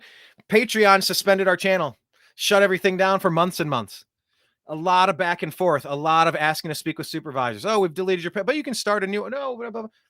And I guess it just came back up again. Patreon.com/The New American Media. If you'd like to buy us cups of coffee or become sponsors and help, we dedicate thousands and thousands of hours to sifting through the news and providing you a detailed analysis that provides value. So if you like what we're doing, that's a way to help us. Yeah, we're on Telegram, TNAM, TNAM chat, and I think TNAM official. And then we're also on Signal, TNAM chat and TNAM or TNAM official. I forget what those are called, but we also backed up every one of our 1,300 some videos onto Odyssey, ODYSEE. I think that's ODYSEE.tv, but it's like a YouTube rival similar to Rumble. So now we got all of our shows on Rumble. We have all of our shows on Odyssey and on the YouTube channel. And YouTube, like I said, youtube.com/The New American Media. That's a big one because that has 12 years and 1,300 episodes. Music shows, sports shows, political shows, current events shows.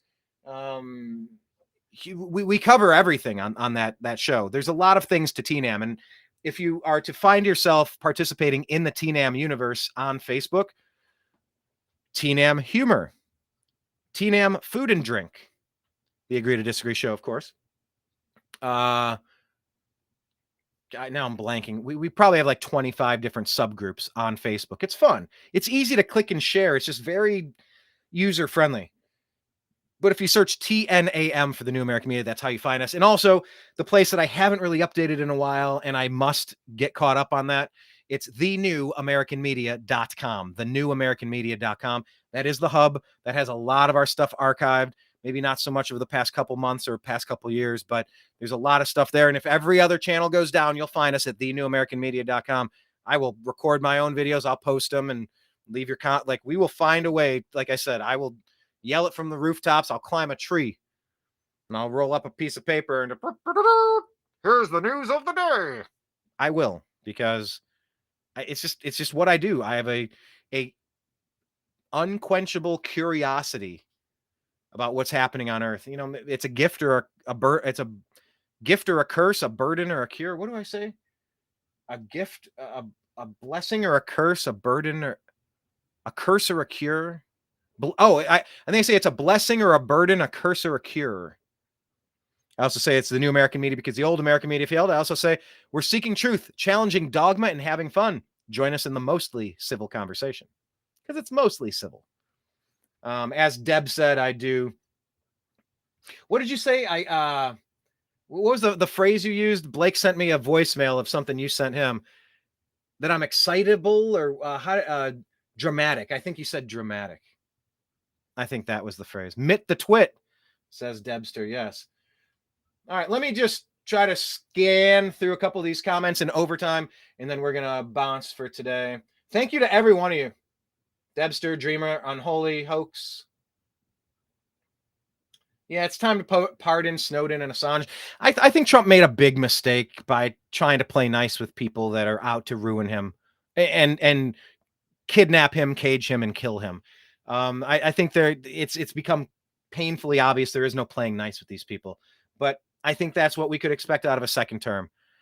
These agencies that have gone rogue and are completely antithetical to our constitutional republic, these agencies that have turned their spy apparatus inward.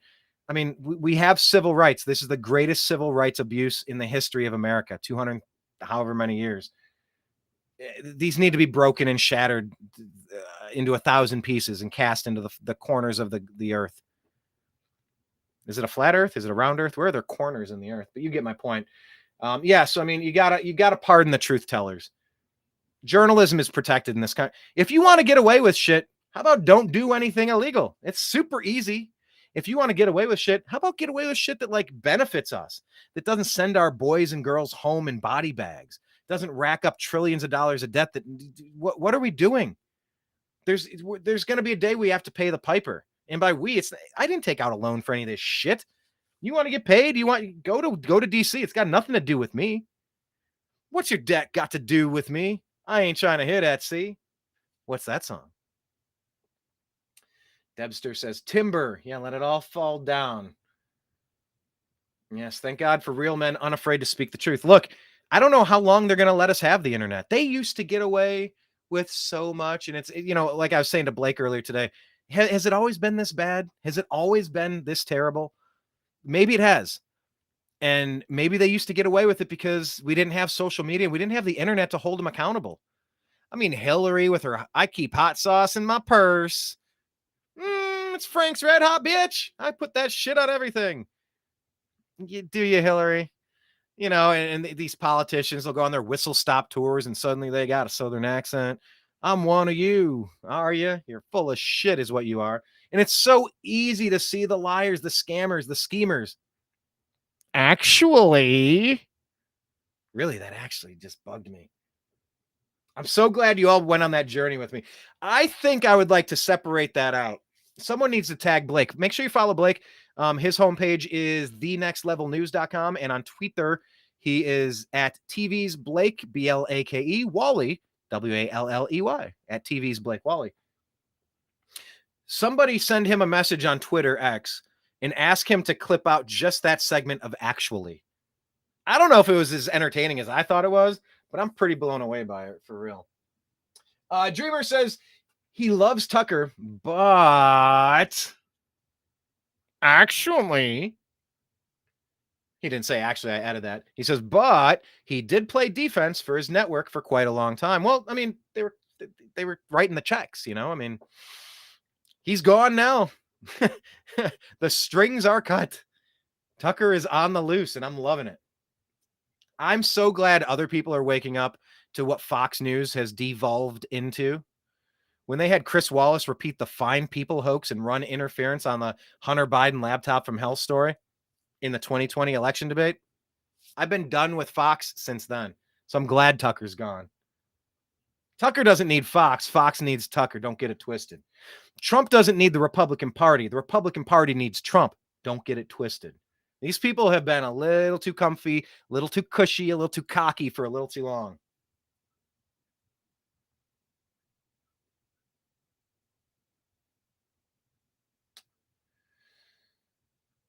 Yeah, we're finally, he's telling us what we've known for years. Yeah, and look, people like us, the viewers now, people like Blake, God, we've referenced AJ Anomaly 100 times on today's show, Tucker, we've been awake for a long time.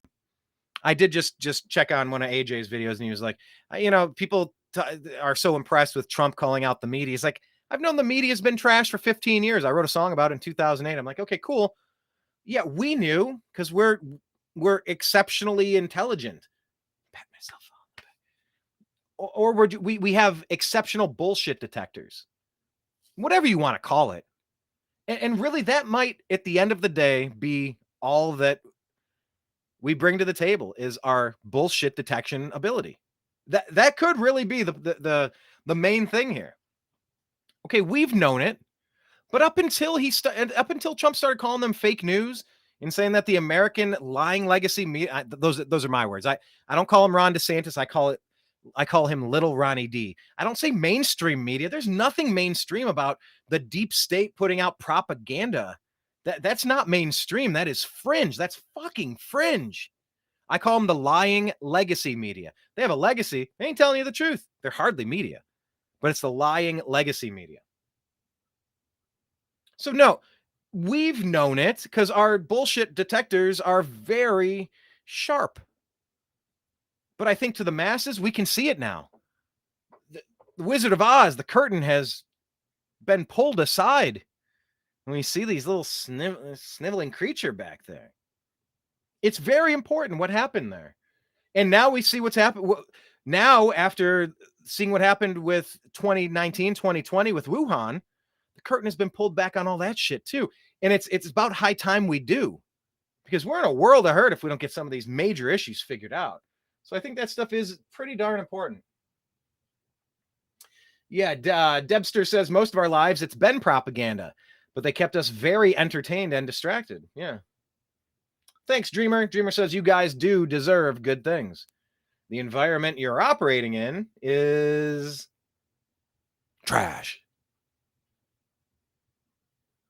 That line almost sounds like ripped from Robin Williams. What was that where he's talking to Matt Damon and he keeps repeating that phrase? What is the phrase he keeps repeating? Shit, I heard it referenced the other day. Now I can't think of it. But it's almost like, you guys you do deserve good things. Give him Blake some props for his diction. No jokes on that. Yeah, Debster saying Trump was elected twice. Let's hope the third time is the charm.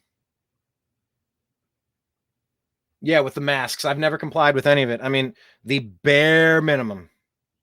Dead giveaway. Yeah, are they doing all of this mask stuff to try to get more mail-in ballots and drop boxes? Hell no. Hell no, hell no, hell no. We must resist full-throatedly, as loud as we can. Get involved in your local environments. Get involved right now.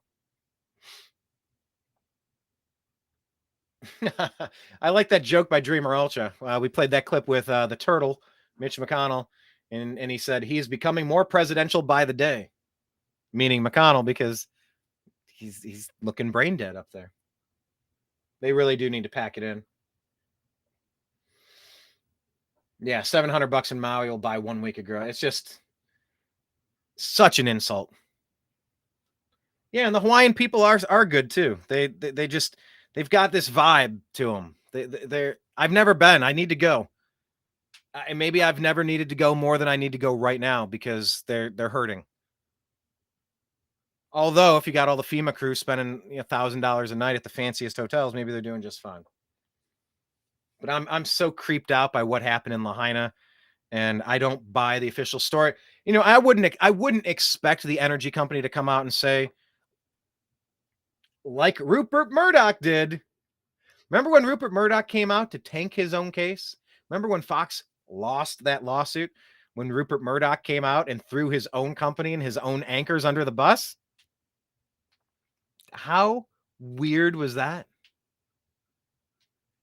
How weird was it when Rupert Murdoch threw his own people under the bus? So I wouldn't expect it's unheard of. It's absolutely unheard of. So I wouldn't expect the Hawaii Energy Company to throw itself under the bus because they're not like Rupert Murdoch is. Yeah, we're going to fire our number one talent and admit that our anchors didn't believe the story that we all believe still. Because I guess that was like the main point of contention. If the anchors believed the things that they were saying, then they were covered. But if they thought that they were lies, then they were liable criminally, or that they were liable in that lawsuit to pay a bunch of money to somebody somehow, some way. The only thing you don't say ever is that your anchors didn't believe what they reported. You say they believed it because that's your defense. Even if you don't believe it, that's what you say. There is no good reason, none, why you would can your number one asset and then take out the legs of your own defense argument for a massive lawsuit. You don't do that unless you're blackmailed or bribed or playing for the other team. And Fox has been toast for multiple years.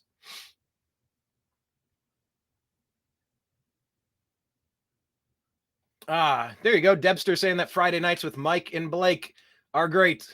I've tuned into a couple of them. They're fun. And that other guy, what's his name? Yeah, I've gone to I've seen a couple of those shows. Dreamer saying I don't trust Vivek. No reason to. He is a perfect foil. Hope he is not, but history says chances are at least as high as Elon's assessment of whether or not we are living in the Matrix. Okay, those are two different topics there. Are we living in the Matrix? Yeah.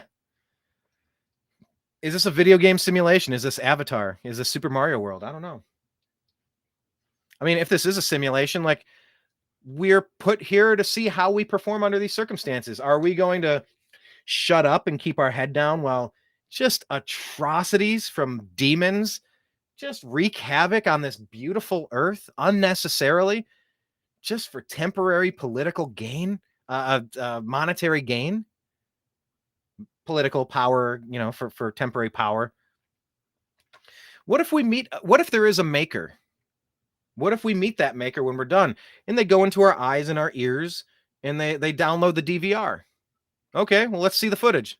Roll that beautiful bean footage. And they watch how we responded. And did we put any energy into fixing the train wrecks that we see around us? Whether that's a literal train wreck in Ohio that Pete Buttigieg and Biden don't give a crap about, or a massive wildfire, or arson in Hawaii, in Canada, this big global push for green dominance, push us into prison cities, lose all of our freedom to travel, freedom to speak, take the mark of the beast. Otherwise, you can't purchase goods or services. I mean, I said this, and I encourage you to go back.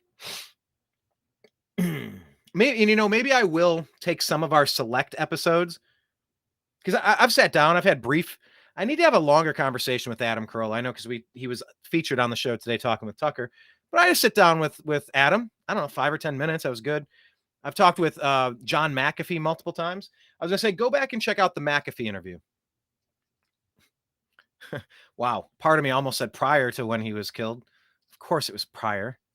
Mitch Hedberg, one of my favorite comedians, has a joke. He goes, my friend took out a picture, took out a photograph, and he goes, hey, man, take a look. Here's a picture of me when I was younger. And I said, hey, man, every picture is a picture of you when you were younger.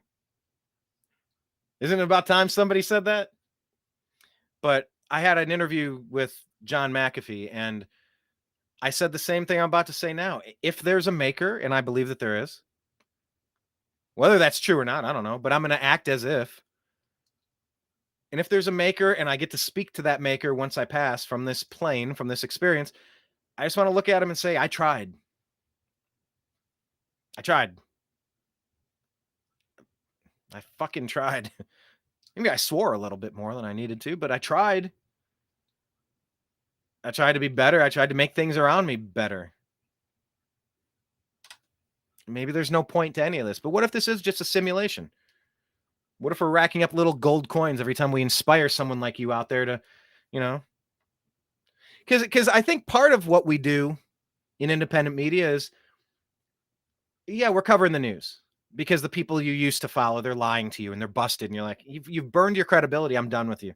And that's the beauty. I might get some things wrong. Blake might get some things wrong, but we don't intentionally deceive you. Not a single time. We might have got a couple stories wrong, and we have hunches that we can't prove, and we toy with ideas that we're not fully committed to, but we need to be able to discuss every single topic under the sun. There's not a single thing, whether it's Obama's spouse or foreign conflicts or journalists or aliens or flat earth. There's not a single topic that we shouldn't be able to discuss robustly. That's what our First Amendment is. So maybe you tune in to get better news. Maybe you tune in for humor and impersonations. Obviously, I did a couple of them today. I need to start bringing some lozenges down, because by about halfway through the show, I get a little scratchy. Otherwise, I would have done a Fauci. I do a decent Fauci, but I can't hear his voice in my head right now, so like I'm not even going to go there. But maybe we exist, and maybe you follow us because we're. And I know that I've taken solace in this particular area from other content creators. It's nice to know that we're not alone. We're not the only ones feeling the way that we do. That has to count for something. So if I meet my maker, I'll be like, like by me speaking, it showed somebody else like, hey, I will comment on that. I will share that. I will tip the scales of public opinion. I'm not going to sit silent, because good God, the day we go silent, I don't know how long we're going to have our time on this earth, number one, or access to the toys that have been afforded to us by Al Gore. Remember when Al Gore invented the internet with ARPA? Now it's DARPANet. I mean, I don't know how long we're going to have access to this. And the shit that I'm saying, maybe this will live on in perpetuity. Forever, ever. And maybe just leaving a chronicle of this stuff, just these shows floating out in the ether. The radio waves, satellites, stored in crystals, stored on hard drives, transcripts written down. I don't know. But I know I've gotten some messages from people that I didn't even know were watching, and we've impacted them in particular ways, and it meant something to them. And I don't know. Somebody shared a clip or a post. It was a picture of me. They had shared it, and they had shared a video of me discussing a particular topic in a positive way. And they said, you know, like their comment was like, you're impacting people and you don't even know it. I didn't know this person was watching my content at all. No idea. And I think my response was something like, it's weird. It's kind of like Schrodinger's content creator. I feel like everybody listens to me. And I do this because I expect everybody to listen to this program. This show in particular, every show. I just expect everybody to listen to it. And then I'm surprised that a single person does. I would speak to myself like this. I would just, you know, because we've been so shadow banned, demonetized, deranked, deboosted, completely deleted. Talk about civil rights violations and class action. Yeah, the New American Media is at the top of this list. God, they hate the fact that we get so many things right. Our batting average is Ted Williams level. That's pretty good.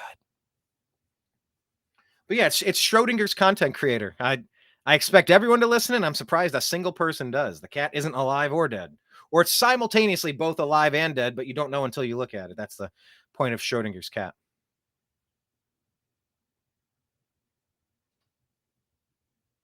So anyway, Dreamer doesn't trust Vivek. Deb's not familiar with anyone running. And Trump is running, and it's a bunch of JV players. Dreamer saying at the best case scenario, Vivek is probably the wide-eyed optimist that will be controlled. Maybe that is the case. Sorry guys. I occasionally get these little fruit flies. I don't know how they get in, but I got that one. That was cool. So yeah, at the best, maybe he's a wide-eyed optimist that will be controlled. I mean, he really has Obama vibes, telling you everything you want to hear. Goodness, where did he come from? Okay, Dreamer saying he agrees that he showed his true colors. Maybe in the end, that will be shown to be for the best. Put the Ronnie D on the shelf in the fridge. Yeah, if you don't know, maybe Debster, who's new here, she doesn't understand where the Ronnie D thing came from. Dreamer's giving it a call out. There was that commercial back in the day. It's got these kids playing soccer or football or something. They all come running into the kitchen. And they get to the fridge. They open it up. And then now do a smash cut. And it's looking from inside the fridge at the kid. And his friends are behind him. He's like, oh, I'm so thirsty. What do you got? He's like, oh, I got some soda, some OJ, purple stuff, Sunny D. Ooh, Sunny D. Yeah, Sunny D. So when Ron DeSantis, Ronnie D, little Ronnie D. I just add little there because his stature has shrunk so much for me because of what he has not done. What he has not done what he needed to do was full-throated, complete support and backing of the wrongly persecuted president of the United States, Donald Trump, who helped him get his political seat and power in the first damn place. So yeah, little Ronnie D, that's where it comes from. Sunny Delight, Sunny D. Ooh, Sunny D. Got some OJ, soda, purple stuff. Sunny D. Ooh, Sunny D. Yeah, and you know, there is this theory out there that both Mike Pence and Ron DeSantis and a few other key players, there's a lot of other key players, that they are just playing a role, that this is all part of a plan. You've heard this, right? They got to be some pretty decent actors at this point, because this stuff is patently absurd. But yeah, maybe they're all playing a role. and we caught them. We caught them all. Okay, maybe. You know, that when Blake and I went to DC on January 6th to cover the event, just like we did at Bundy Ranch, Occupy LA, the 2016 RNC, the 2016 DNC, we go places that are interesting and things are happening, and we just interview people and find out what's going on, because we don't know. We definitely don't trust what I almost said it there, caught myself, what the lying legacy media wants us to hear. We go out and get our own stories. But when we went out there, it was like, well, we all see it. It's crystal clear that this was rigged. By the way, go ahead, go to CISA.gov/rumor control, because they think this is the most secure election in American history. But so go get those countervailing views. But we saw what we saw. Don't gaslight me. So we were expecting, Trump calls everybody there. It's like, okay, cool. Well, now here it is. It's signed off on. They're busted. It's over. He won in a friggin' landslide. The second term begins today. It's over. The arrests are made. None of that happened. It was Pelosi setting up Trump. While he was still speaking, they were moving barricades. They were unlocking locked gates. They were turning down National Guard reserves that were requested multiple times by President Trump. It was a setup. They're bearing false witness on Trump to frame him, ruin him, cage him, or kill him. And if you can't just take a second, you don't need to love President Trump to see that as obviously as it is, as obvious as it is, and defend him and support him. I don't know what's ever going to get you to call to action. What's ever going to motivate you to, I don't know, circle the wagons like the Democrats do. The Debster says Vivek was parroting and acting like Obama high energy among duds, but is that planned? I mean, it's all planned. The world is but a stage. John Stewart, Dreamer says John Stewart exposed JC once upon a time. You can find it out there. Who are we talking about? JC? Not Jesus Christ. Man, we've had a lot of biblical references on today's show. I don't normally do that. No, you were talking Jim Cramer, I believe, right? Yeah, Jim Cramer's character.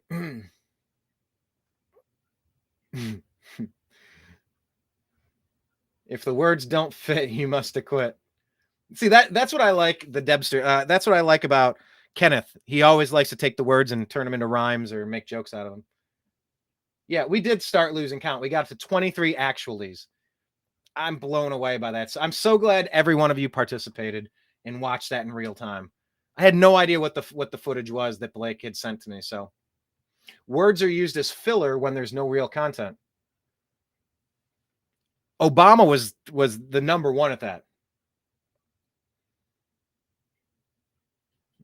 We are 5 days away from fundamentally transforming the United States.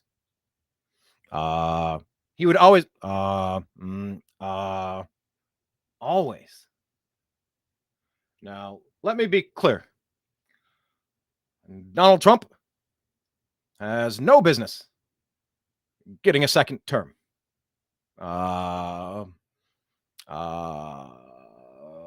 Joe Biden and I, he always, everyone talks about how great a speaker he was. He just, I don't know. If you're going to have one of those, not mnemonic device, not a tell, like a verbal crutch. Let me be clear. My interview on the new American media was not productive, or at least productive in the sense of advancing the narrative. He was always doing the and then Giuliani always had this thing. He'd always get the big eyes. I don't know. There's just little things you pick up on with some of these people. Debster saying I need to just say, well, No, I don't like doing that either. Filler words, yes. Yeah, the Malkovich. I need to watch like 5 minutes of Malkovich quotes, and if I can give you more than just that one, chick. It's a lot of fun. No, I'm not going to put a Post-it note in front of me that says, well, you know. Now, wait a minute. Do I say, well, you know? Or are you saying someone else says, well, you know? I don't want to say actually. I know that. Yeah, how about try meddling with Trump for the whole 4 years and constantly blocking his efforts? Yeah, that's a, you know. Yeah, it's collusion, election rigging. Absolutely. Election interference. And it's bearing false witness. Yeah, I heard Dinesh D'Souza. By the way, you can check out my interview with Dinesh D'Souza at the 2016 RNC on YouTube as well. But yeah, I saw he's going to be releasing 2,000 Mules for free on Twitter. I don't know when that is, but check on that. I still haven't seen it yet. I've heard mixed things on it, but I want to watch it. And yeah, it's fucking crystal clear. You don't have drop boxes, lack of signature verification, and if you don't have some special secret watermark that you run a black light over and you could just take them to Kinko's and get fake. Like it's the most absurd thing ever. Paper ballots, 1 day voting, keep everything under 24/7 surveillance, put them into a box, 1,000 ballots per box, tally it up, a Republican, Democrat, you tally it, you sign off on it, you lock the box, you seal it, you tape it. If you ever need to go back and double check it, it's a paper ballot. You don't do the computer stuff. You don't do mail in. You don't do drop boxes. You just go and you vote. It's so damn easy. Exactly, Debster. DeSantis should work with Trump, not against him for the people. And I did read this, but thank you again for tweeting out the show today to your Twitter people in your groups. If you're a thinking person, their lies are obvious. And if not, well, LOL. Debster said dramatic flair and animated like the Elvis. I didn't know I was going to do that one. Love it, Brian. Great balance with you and Blake. Yeah, that is what she said. It's a good counterbalance. And that's what we should have had in an alternate universe. Ron DeSantis, it would have been the counterbalance, like I so thoroughly, vividly described earlier about if I were Ronnie D, here's what I would have said. And here's how I would counterbalance the bombastic nature of Trump. Yeah, Blake's a little more reserved and I'm a little more something animated. Dramatic flair. One of the first accounts I saw on YouTube that you saw YouTube remove in 2009 was Fulcrum News. I don't know that one. Okay, you're going to Facebook Blake? Please do. Seriously. Yeah, election night of 2020 was the last time I turned on Fox News. Bad wake-up call. Oh, God, yeah. If their lips are moving, it's an indicator that they're lying. Clown show. Yeah, let's hope. God believes in us, fortunately. It's so much this feels completely out of our hands, people. I'm going to do everything I know how to do, peacefully and patriotically. I just want to say I tried. Okay, God believes in us, fortunately. We should give him the same. I do. Obama's spouse. Wink. Oh, I'm so curious to see this Tucker interview with Larry Sinclair. So interested to see this. So many things we've been told are not quite what they seem. Maybe. Every theory about life has failed to remove God from the equation, in my opinion.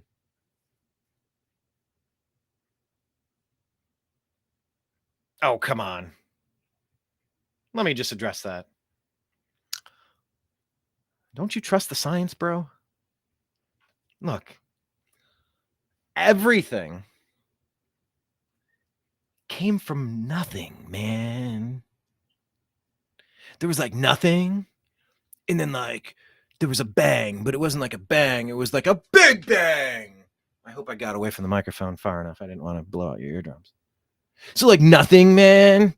Peace, dude. It like banged, and then like all of a sudden everything, and like there were amoebas, and if you just like give amoebas time, they'll like turn into us, man. Like that's your God. Where's your God now? Where is your Messiah now? Chief Wiggum. That was a great Simpsons episode. Try throat coat tea for your voice. Yeah. I do have that upstairs. I also have some, what's it called? Slippery elm bark over there where all my music stuff is. Yeah. Let me be clear. I sometimes will do an Obama impersonation or imitation. But it's been a minute. So let me brush up. Anyway, all right. I appreciate every one of you participating in today's program. You're the coolest. So follow us in all the places that I earlier referenced. I'm not going to go through it all again, but follow us everywhere. The new American media, because the old American media has failed you. I appreciate you. I love you. We'll talk to you again soon. Take care.